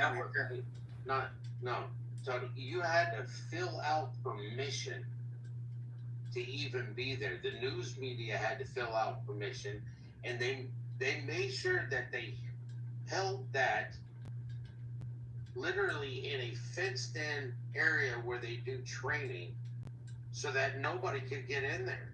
So they didn't address the public. Yeah, no, the only person they let in there was Nick Barris. That's a violation. If you have a press conference and you're withholding it from the press, that on public property, nonetheless, this county, you need to get it together. Yeah, so then since then we've had these press releases, which, you know, what they do is they pick a favorite news guy, we all know who that is, and they lay a little bit of information out there, or they lecture somebody and they let him put it out there on his social media, which I guess is their version of a press release. There's been no more press conferences of any kind, whether they're open to the public or not since then. What has your communication been like with them since, let's say, April? Communication was pretty much sporadic. Every time that I got a lead or something, I would pass that to both TBI and Sumner County, and I would get like the detective would never pick up the phone when I called. And he was like, well, I prefer text messages because then there's a copy and a record. And I'm like, okay, well. So I have all these text messages between me and him. And they're pretty, you know, they're text messages. There's no emotion behind text messages. But you kind of get this feeling of, you know, they're not telling me anything. You know, the last time I spoke to them in person, they were like, well, we're playing the what if game. Like, what if you did take somebody to kidnap your son? And I'm like, well, last time I checked, I haven't fucking won the lottery. All right. And I live paycheck to paycheck to pay my bills. That seems like it would be a pretty... It's a far stretch. It's just crazy. But second of all, they're... yeah. It's stupid. I mean, you kind of reach in here, you know. I don't have money. I do live paycheck to paycheck. I do save up what little I can. You know. One of the questions, and I know this is a bit of speculation, but it's something that's been asked repeatedly in the chat. never something that I've discussed, but I'm sure that you've heard of it. People were wondering if you noticed any bite marks on Chris's arm. Yeah. I saw the wounds on his arms. After I wasn't there during that. When he was there, I did not see them. You didn't see them while you were in the house, but you saw photos after. I did. Okay. Most of the time, I want to say that he was wearing long sleeve shirts, but I wasn't paying attention to him. I took him at his word, which I've taken a lot of people at their word since this happened, and a lot of times it has just bit me in the rear end. Wow, that's Sure. a lot to say. So there was a time, Seth, where clearly they lost interest in talking to you. I think that's fair, correct? Oh, yeah. The last time that I had communication with him was the day that Dwayne Chapman came home to. So let's talk about that. So I was talking to you on the phone one day, and you said, "Oh, guess who I just heard from?" And were they just overexcited and filled with joy that somebody was going to get involved and help with the search and bring national publicity to the case? What did that look like? The text message was something along the lines of, "Wow, really? Why did you do this?"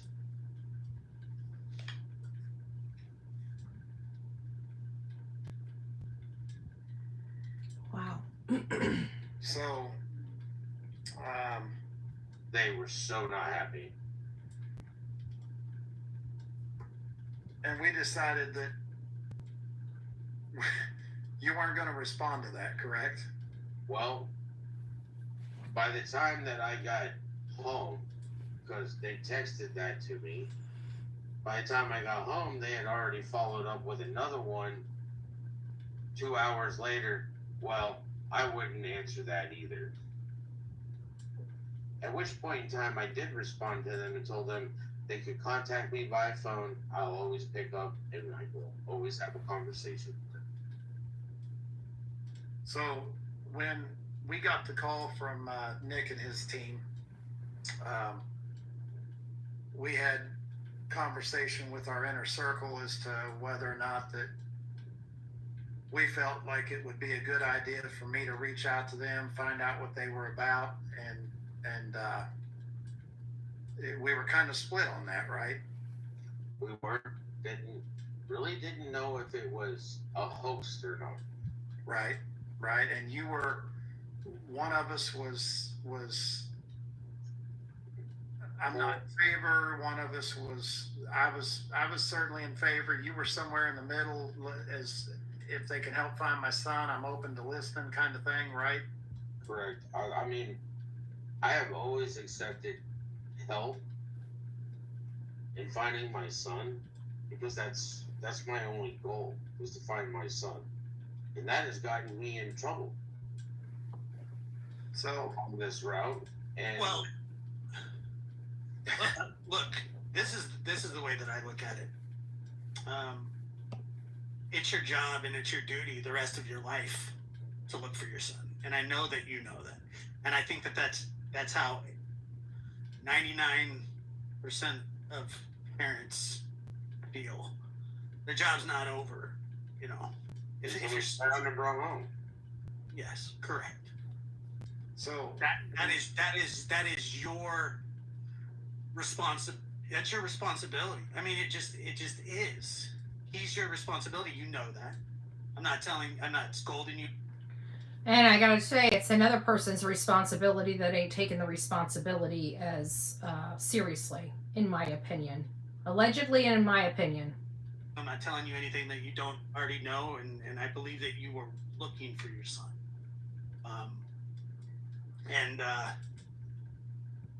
You know, and like you said, it's not over until he's home, until he's found. So, Josh, you may not even know this, and I know a lot of the folks in the audience, and again, we can't tell you how much we appreciate you guys' support. There's a lot of people in here tonight. Aw, So thank I you, told Kelly. Seth, I said, you trust me, right? He said, yes, I do. And I said, just let me call this Nick character and find out what he's about. I'll be right back. Okay. So, Josh, I call Nick, left him a message, then I get a call back, and of course, what we know now, I got a call back because I was being recorded, right? Which I've never had a problem with. I've never recorded a call, but I've been recorded. And so I call, I answer the phone, I get on the phone with those guys, and first thing that happens is Dog jumps in. He's on the phone. And he jumps in and he takes over the conversation, and he basically tells me that the word on the street is that my guy is potentially the lead suspect, and that that I could be considered an accomplice, and that am I willing to go to prison for my guy? And I said, absolutely. Amen, but Misty, if you can prove that my guy's that, and you think I'm an accomplice because I'm a volunteer spokesperson, then I'm not really sure how that would work, but sure, I'll play along with your silly game.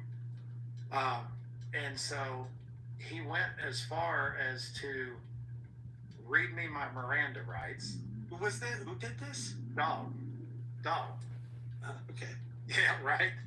So, now I've got a guy that I grew up watching, right? And he's reading me my rights, like, I'm getting ready to go to jail for harboring a fugitive, right? Yeah. And, so again, I played along, and then he goes into talking to me about the famous truth serum, the hypnosis, all these things. And, gotta love Dog.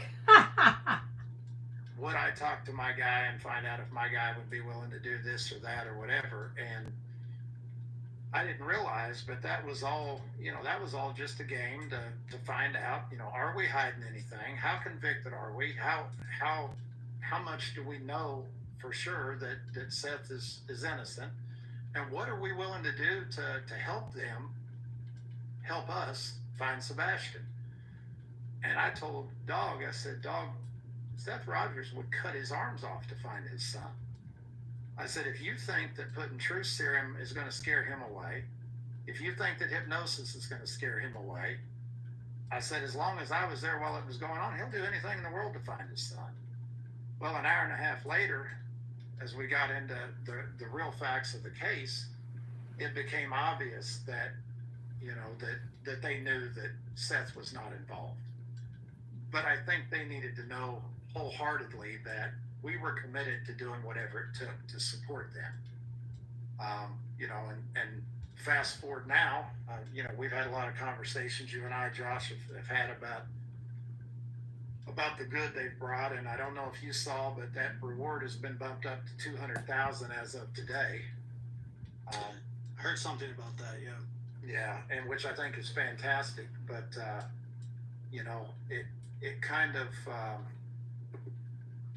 it kind of begs the question. We went from 50 to 100,000 and 125 and 150, 175, 200. It's like we're at a reward auction. Does it not feel like that if there's anybody out there that wasn't on the inside that something would be happening? I mean, that's kind of the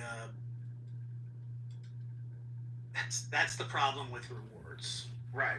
Typically, when you have the information to hand over, you got your foot in the pile of crap. Right. I gotta tell you, $200,000, and I think it's because they are getting leads that are coming in that are leading where they need them to go, and they're trying. I have to think they're trying to make it so it makes, at the end of the day, it comes down to how much is the secret's worth to you. And I think they're trying to find that spot because somebody knows something. Okay? Somebody knows something. Somebody has the information. At least partially. Unless, if you read the FBI poster, it says, for the, I believe it's the location and the return and prosecution of the parties, which are three enormous steps, and you Bingo, have to Enoch. be relatively close to somebody to know that kind of information. It rarely happens. It rarely happens. Right.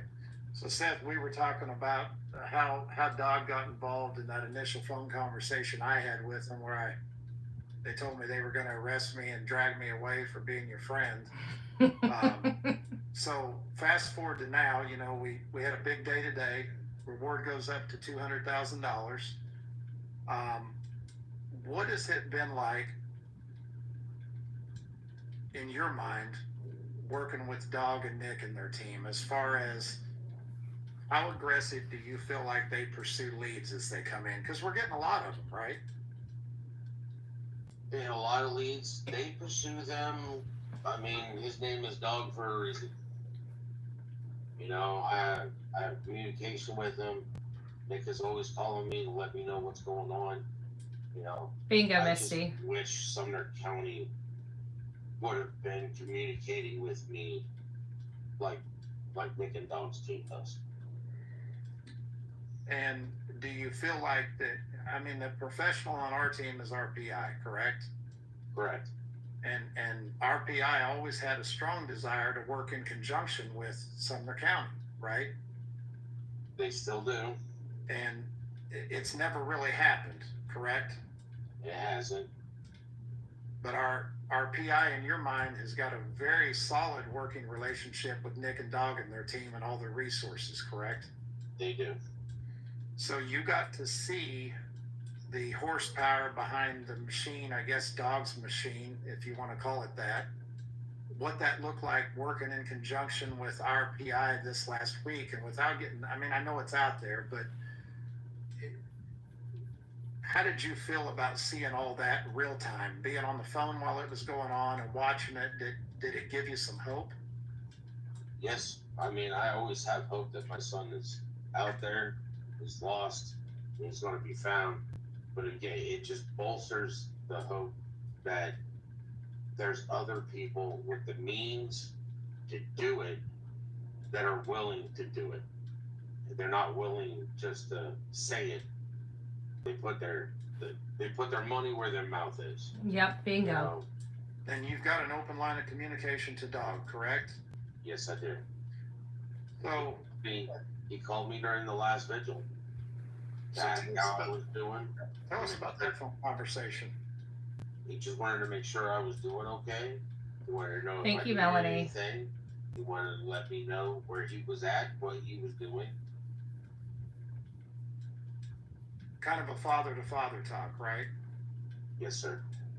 Dog lost a child, you're missing your child, that kind of thing. Yes. Hey, sweet. Every time I hear Dog, I hear him saying "Baby Lisa" Mm-hmm. Yep. Yeah, from watching his show. I used to watch his show all the time. yeah, yeah. That was rough stuff. And I mean, we all know that the 71-year-old Dog is got to flex his muscles a different way, right? I mean, he's not running out there necessarily kicking doors in anymore, but I mean, it's Dog is still Dog. To your point, huh, Josh?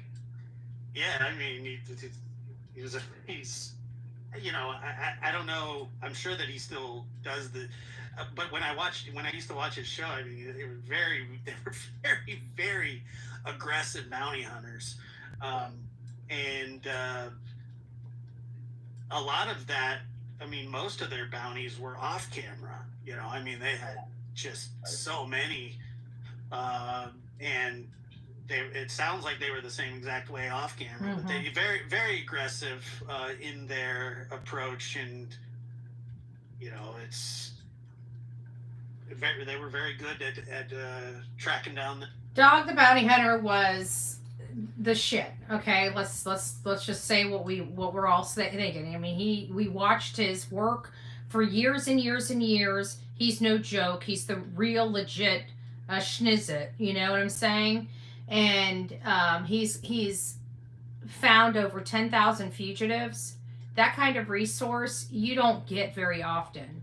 And it's here in the Sebastian Wayne Rogers case. And while he's not out there on the scene, you know, doing this, he's got a huge team that's helping him. Even back whenever they were doing this on TV, they had huge teams helping them get intel and get information and stuff like that. So this is no different. And he still has what it takes to get the job done, in my opinion. They're success. Yeah. So, Seth, we're getting close to a couple hours. Josh, do you have some questions that we can answer before we call it a night? One thing real quick before you continue, Josh. Sure. I gave Sumner County Chris's information, and from this all the way up to today, they have not reached out. So when you're talking about a small county not having the resources, there's been organizations, including Chris's, that has offered their assistance to help them, and they refuse to accept help. Yeah. Now, that's whether it's pride or ego, none of those two matter when it comes to a missing child. I've only seen it in one other case where that level of help was offered and rejected. Both of them in Tennessee. Summer Wells. Yeah. And it's just, you know, I will never stop screaming my son's name. And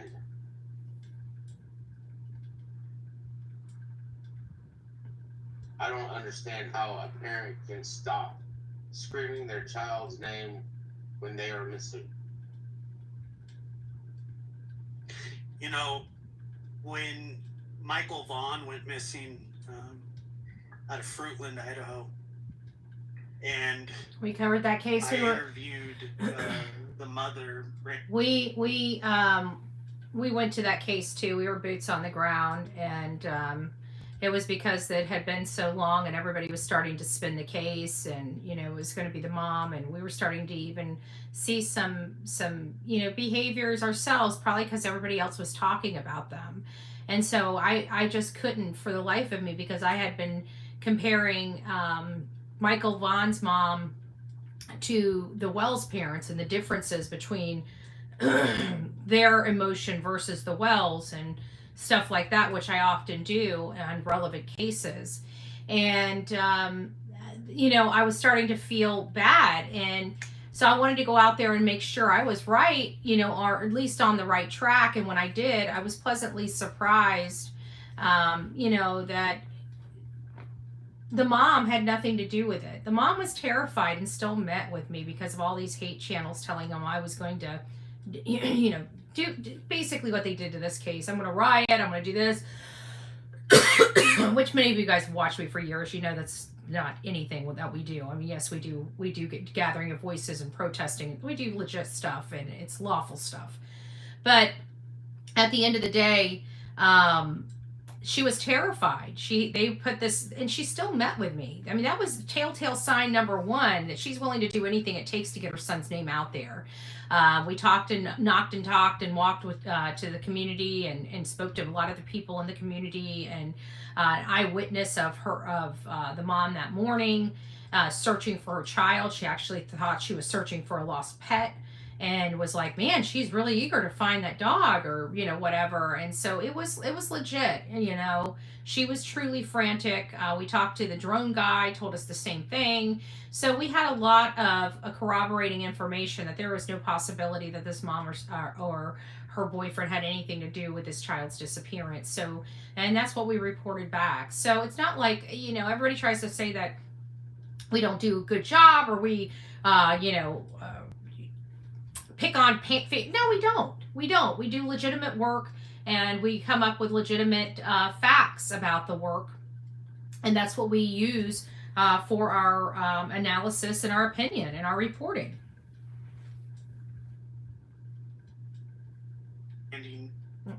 Randy Neal. By the way, and I'll just say this in front of everybody, that district attorney is sitting on a mound of evidence and promising to prosecute, and still hasn't. Interesting. And has a lot. Law enforcement has done a bang-up job. I know that they have not found him. Chief JD Huff, he was the chief in this case, and he did an amazing job. I met JD Huff, Chief Huff myself personally. Very nice guy.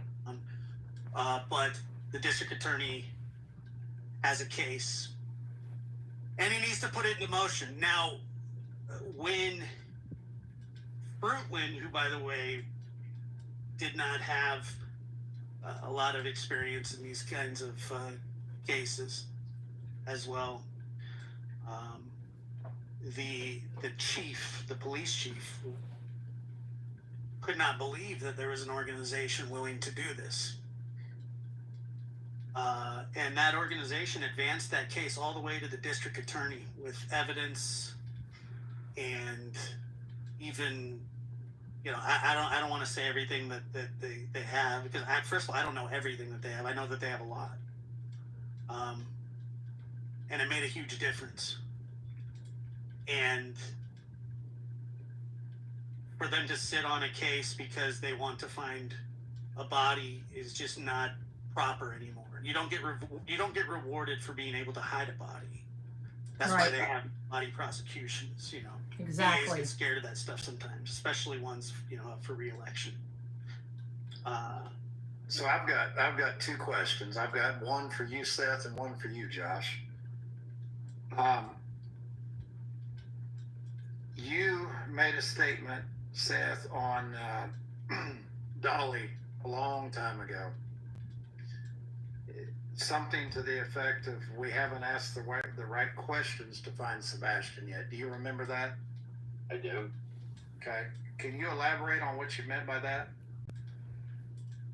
I stated that because I was wanting questions from the public that I hadn't already asked law enforcement. That was my way of trying to brainstorm questions that would lead to finding Sebastian. Gotcha. That makes sense. I think some of our friends from the dark side took that question and twisted it. Well, of course they do. That's their job. That's what they get paid to do. Termed it, and I just wanted you to be able to clarify that. There is nobody on YouTube immature enough to do that. Wow. I want to be on the YouTube you're on. Josh. Well, Josh, let me hit you with a question. Your good buddy Chris. What does he think's going on here? Well, I've talked to Chris about this case many times. I stay in touch with him about it constantly. And what you're allowed to share? He hasn't left the house. Bingo. He thinks that the answers are there. He thinks that that's where the investigation should. Well, maybe if Sumner County had ever done forensics in the house, we'd have something to take on, to go. Yeah. But well, Nick Barris says there was forensics done in the house. As of March 20th, according to the stepfather, no forensics was done by March 20th. you know, back to what you said, Josh, some of these small, counties don't even know how to operate, luminol. Wow. I know. Or how to put on a pair of glasses to spray a bottle, or how to put something on somebody's, pin code and pull fingerprints off of it, or anything of that sort. I mean, the first 48 hours is the most crucial. And Amen. I was there for 3 days, and I never saw them do anything. Wow. On that one. And I think you were away when we were talking about this. Is the case, especially within the first 48 hours, was just shrouded with the belief that he was a runaway, and that's, that was a huge hindrance, obviously. The fact is that on day one, when I walked in and I saw all of the shoes right there, being a runaway is not possible. At that point in time, that should have been doubt. Yep. Into that detective's Bingo. head. Yep. When I sat there and stated all of his shoes are right here. Yep. And Katie turns around and agreed that all of his shoes were there.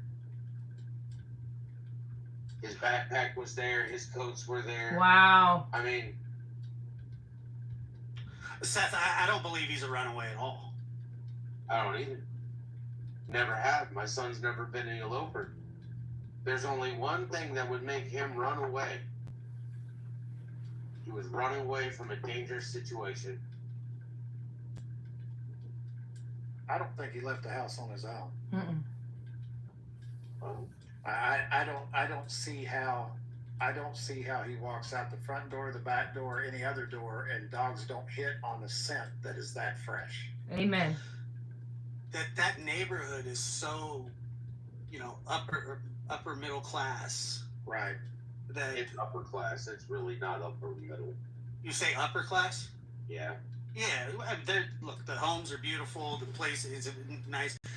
I would think that most of those homes have some Ring doorbell cameras or cameras mounted. Or I'm sure that I would just be shocked if there's not a trail of cameras. You know what I mean? And there's more cameras in that neighborhood than there are. I would say there's more cameras in that neighborhood than there are in the fucking jail. Wow. That has always been something that I can't get. Wow, that is probably the truth. That is probably accurate. That is, honestly, guys, mind blown, but that is probably very accurate. And nothing was picked up? Nothing? There's no way. Why can Harmony or Cody not have been found and have justice? I don't understand how they can pick and choose. Welcome to Tennessee. Over is that, okay, there's this runaway theory that they went with right away. Okay, well, let's pull camera footage. If he did run away, we would see. Wow, it's me, out of the Jen. house, I would believe somewhere. The fact that there's nothing would indicate that somebody took precautions to make sure that he wasn't on camera. Exactly. And the only way you get out of there with no scent, I mean, I guess there's more than one way, but if he leaves out of there in a car or some other way, is the only way the dogs don't hit on that, right? I mean, right. There's not a multitude of ways that happens. Josh, do you have any other questions that you? I think that we've covered quite a bit. So what I want to do is I want to thank the chat. Overwhelmingly positive tonight. Thanks to me, Jen. Very hardworking moderators. I want to start out by thanking you, Josh, for joining us. We have been blessed the past few months to work with some good content creators. I could go down and start naming them. I mean, everybody knows we work with Betty, we work with Brittany J, work with Justin, work with Mr. and Mrs. E.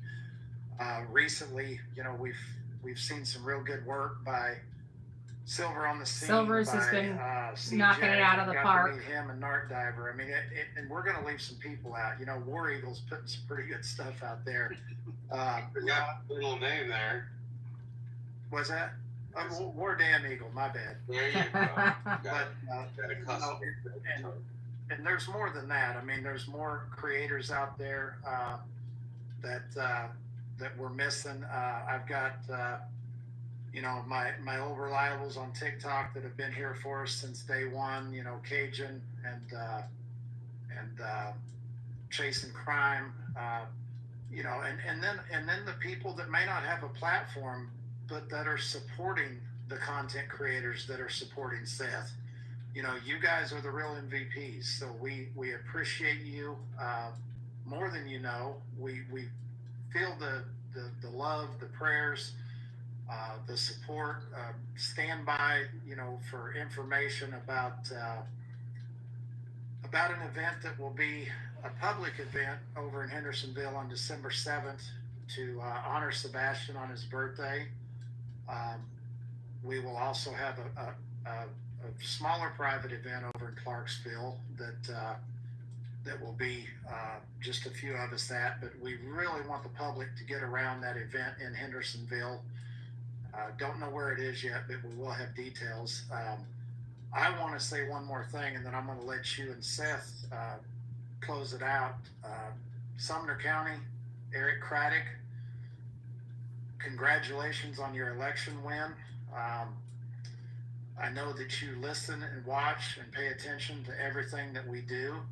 So I'm going to speak to you very directly, Mr. Craddock. I would beg you to answer the same question I've been asking you for 8 months, and I would love for you to come out and answer it publicly. Are you any closer today to finding Sebastian Wayne Drake Rogers than you were on February 26th? That's my only question for you. to add to that, I'd like to see some proof that you are, because your word means diddly squat to me. I'd be a better sheriff in my sleep than I think you could be. And I know that you've been running that sheriff's office since January, which means you were running that office almost 2 months before my son went missing. Yep. So you can't put it off on the sheriff that's deceased, sir. And calling you sir isn't a due of respect. It's just the fact that you are surely a waste of my space and time until you can prove me otherwise. You don't deserve that badge that is on your chest. That badge is supposed, we are supposed to represent the badge.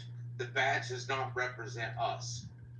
We are supposed to uphold that badge, uphold the Constitution, and uphold the people that have put you in that position and make them proud, not yourself proud. You ain't making me proud of that badge. Wow.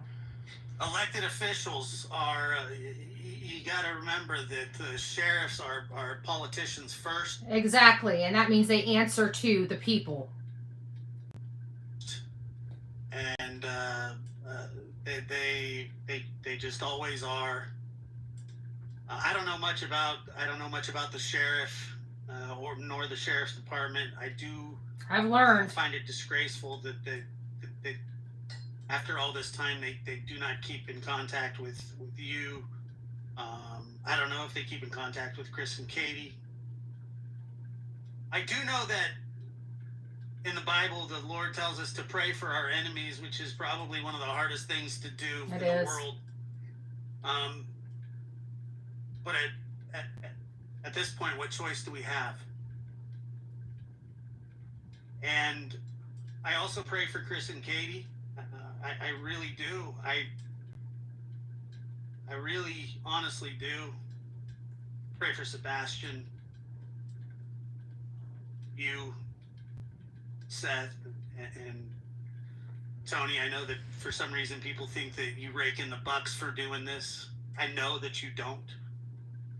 We've had that conversation, and it's a shame that that's where most people's thought process goes. It goes there because, I was talking to somebody, I'm like, you talk about all this stuff, like normal people don't think that. Only people that do that think about those things. And I can tell you, Tony has not taken a single dime, not a single dime, not a single nickel, not a single penny. This man has done nothing but give, give, give. He has been here and has helped Seth through so much. Moreover, he's helped this man stay away from all these crap channels that were going to do nothing but destroy him and his son's name. Tony has been nothing but a help. You're Seth's friend. That's what I've seen. That you care for him and that you love him. And that he trusts you. In a world where it's hard to trust anybody. Amen. Finding somebody that you can trust is hard as shit. It just increases the amount of hope that I have. Thank you for being there for him. I thank you, Tony. On a positive note, I thank Sebastian's Army for being out there. Everybody on panel's part of Sebastian's Army.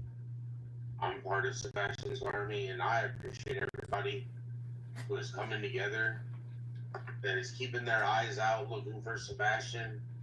You see something, you say something. Amen. He's out there. We just gotta find him. We gotta find him. He's a lost child in this world, and it's time that he comes home. And I want to thank everybody that showed up.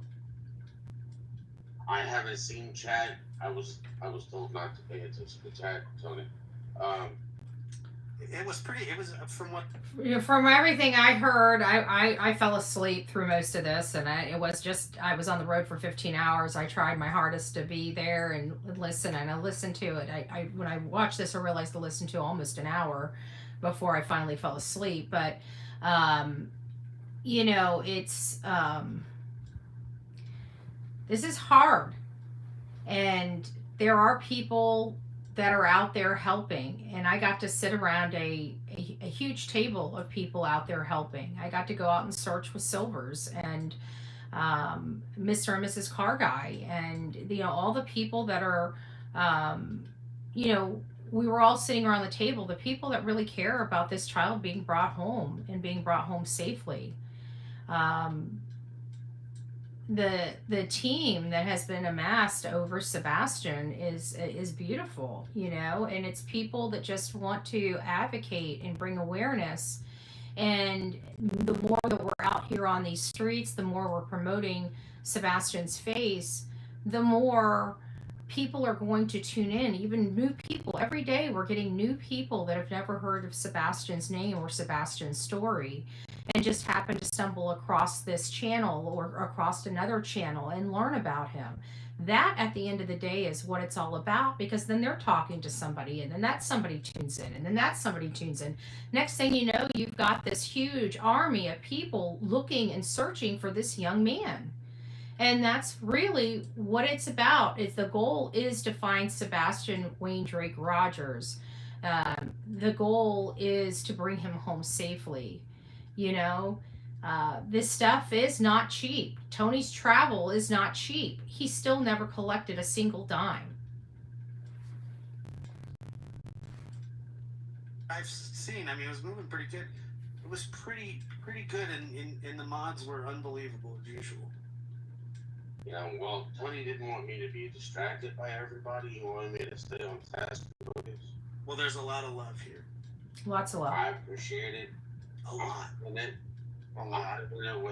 with it's telling me there's almost 4,400 people in chat right now.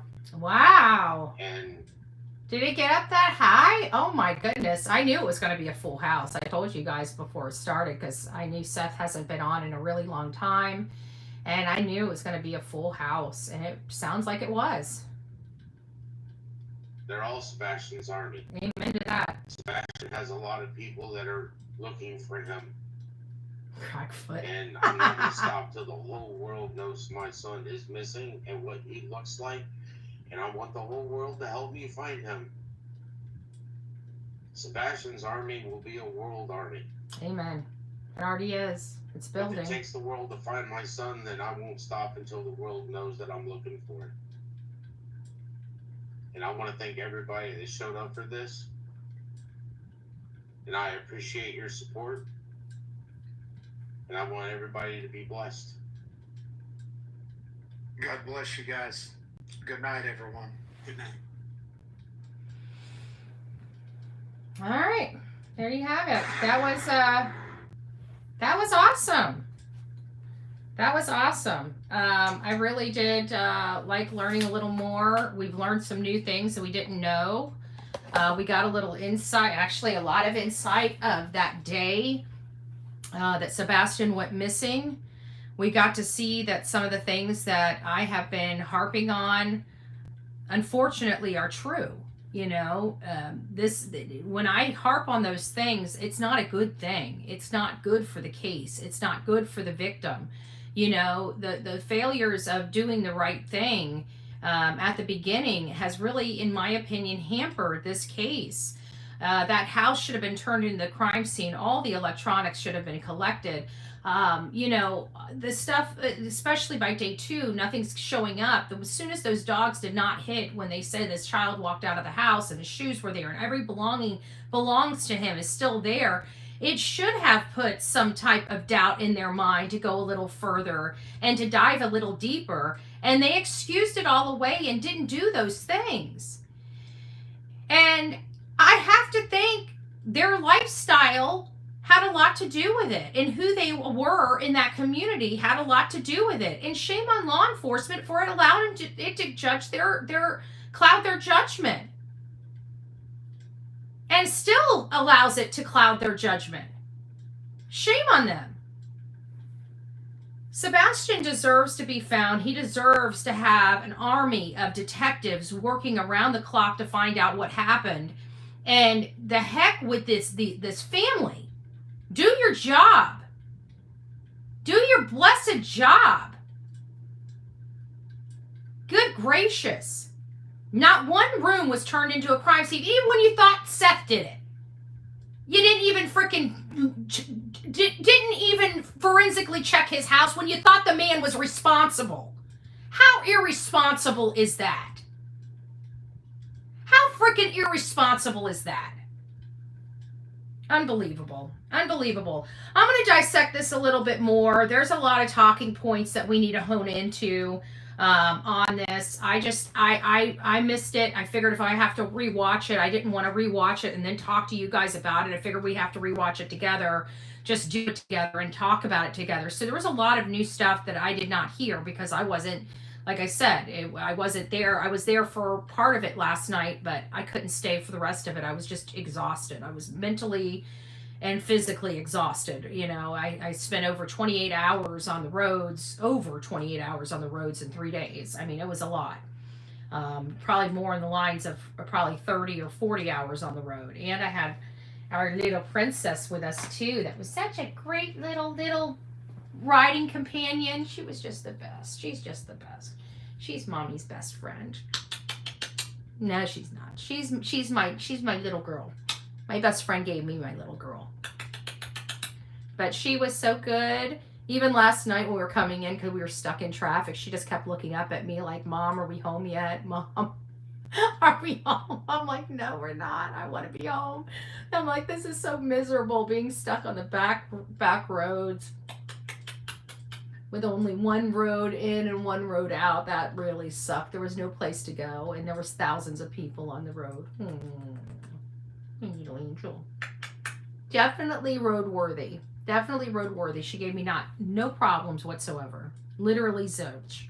She was a perfect little girl. You could ask the real Me Too. The real Me Too got to meet her. And she ended up warming up to the real Me Too. You know, and I was wondering if I was going to be leaving the hotel with my dog. I thought I was going to turn around and she was going to be gone. Where did she go? I thought I was going to have to track the real Me Too down in my car and demand my dog back. No, I'm just joking. But she was really, really good. And she's such a snuggler. And so the real Me Too got all the Lila love as possible. But remember that I wanted to, I know she did want to take her home. She's like, you can go pick her up on your way back. I'm like, no, it doesn't work that way. But it was funny because I told you guys how my mom, the last time I went there, she's like, oh, she loves me until you come in, and then I'm chopped liver. Well, it was funny. That's exactly what the real Me Too said as well. She's like, oh, as soon as you're here, I'm chopped liver. So it was good. She did a great job. She was not a bother or a burden whatsoever. She went potty outside. I mean, there was a couple times she went on her potty pad in the room, but that's what the purpose of the potty pad, so there's no little accidents. And she was just perfect. She was perfect. I'm going to take her out. It's a little cold right now, but I'm going to wait until it warms up just a little bit. And I'm going to take her out and run her in the backyard so she can get some of her energy and her exercise and all that good stuff, because she's been cramped in the car. Like I said, I was blessed with a great puppy. I mean, she's just great. I don't know what to say.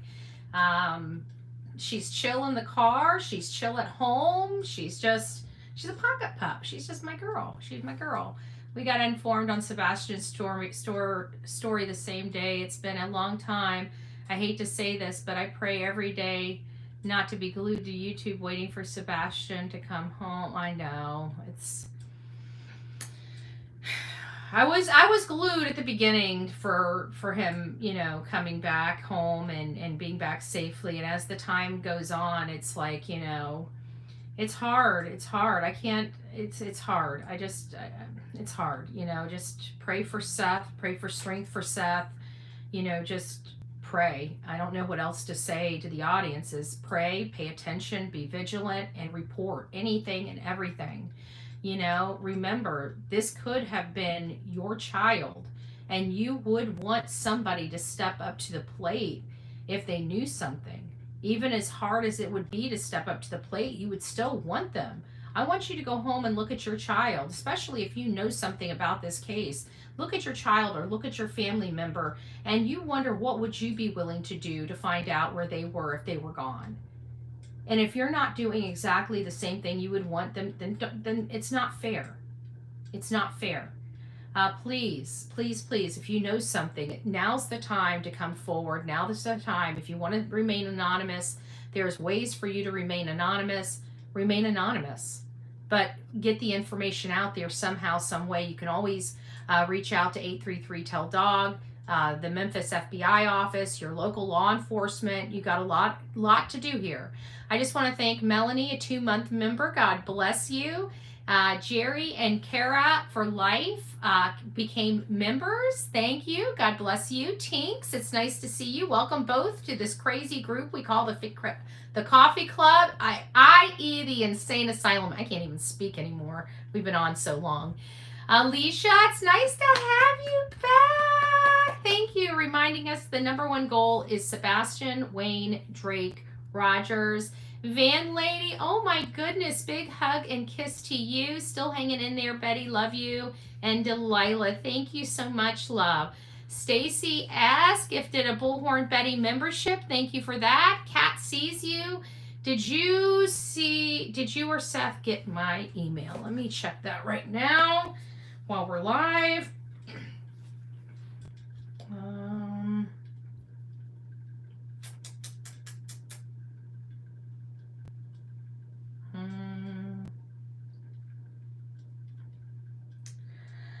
You'll have to email me and put your screen name into the subject line, because I don't know if one of these emails are yours or not, because I haven't watched my email in several days, so I'm several days behind. So please resend that to me, but put your name, and Kat sees you in the subject line as well, so I know it's you.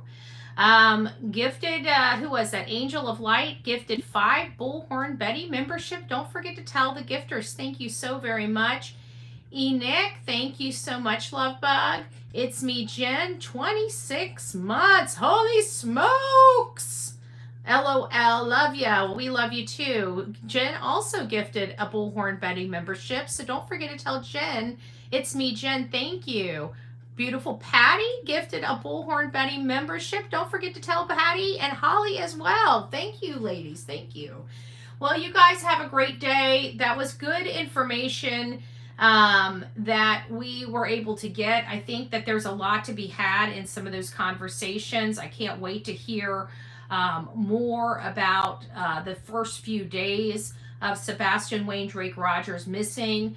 From Seth's perspective, this is something we haven't heard before.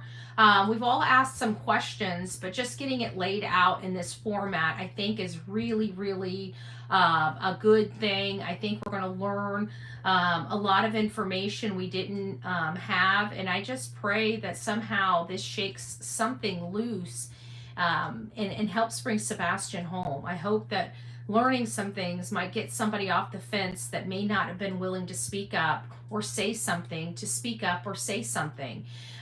We need to bring him home. We need to bring him home, close this case out, and move on to the next one. You know, it's time to help families, but we have to solve the cases that we have. And law enforcement, it sounds like, has been their own worst enemy when it comes to this case. You know, at the end of the day, Sebastian needs to be with his dad. We need this case resolved. It's been going on for way, way, way too long. And not having any communication from law enforcement, being treated poorly by law enforcement when he did have communication with them, it's just sad. It's just really, really sad. So say a prayer for everybody. More importantly, let's say a prayer for law enforcement. Let's say a prayer that they, you know, work this case and are able to work this case well and get this case solved. And let's pray for them to have the blindfolds removed from their eyes so they can see clearer and put the case together better and clearer. Hopefully, maybe something like that would go a long ways. We know God can move mountains, so let's get praying for my prayer warriors out there. Alicia, thank you so much for gifting a Bullhorn Betty membership. All right, guys, well, you have a great day. I don't know if I'll be back today. I got a lot of unpacking to do. I didn't get a chance to do that last night. I was so exhausted. I started bringing the stuff in this morning from the car. It's just a lot to do. So, and I still have to wash clothes, put them away, you know, try to clean up this house, try to get a good clean area for Delilah to play in and stuff like that. So, all right, guys, I love you. God bless you. Rock it out with your coffee beans out. And don't forget to be fearless. Take care.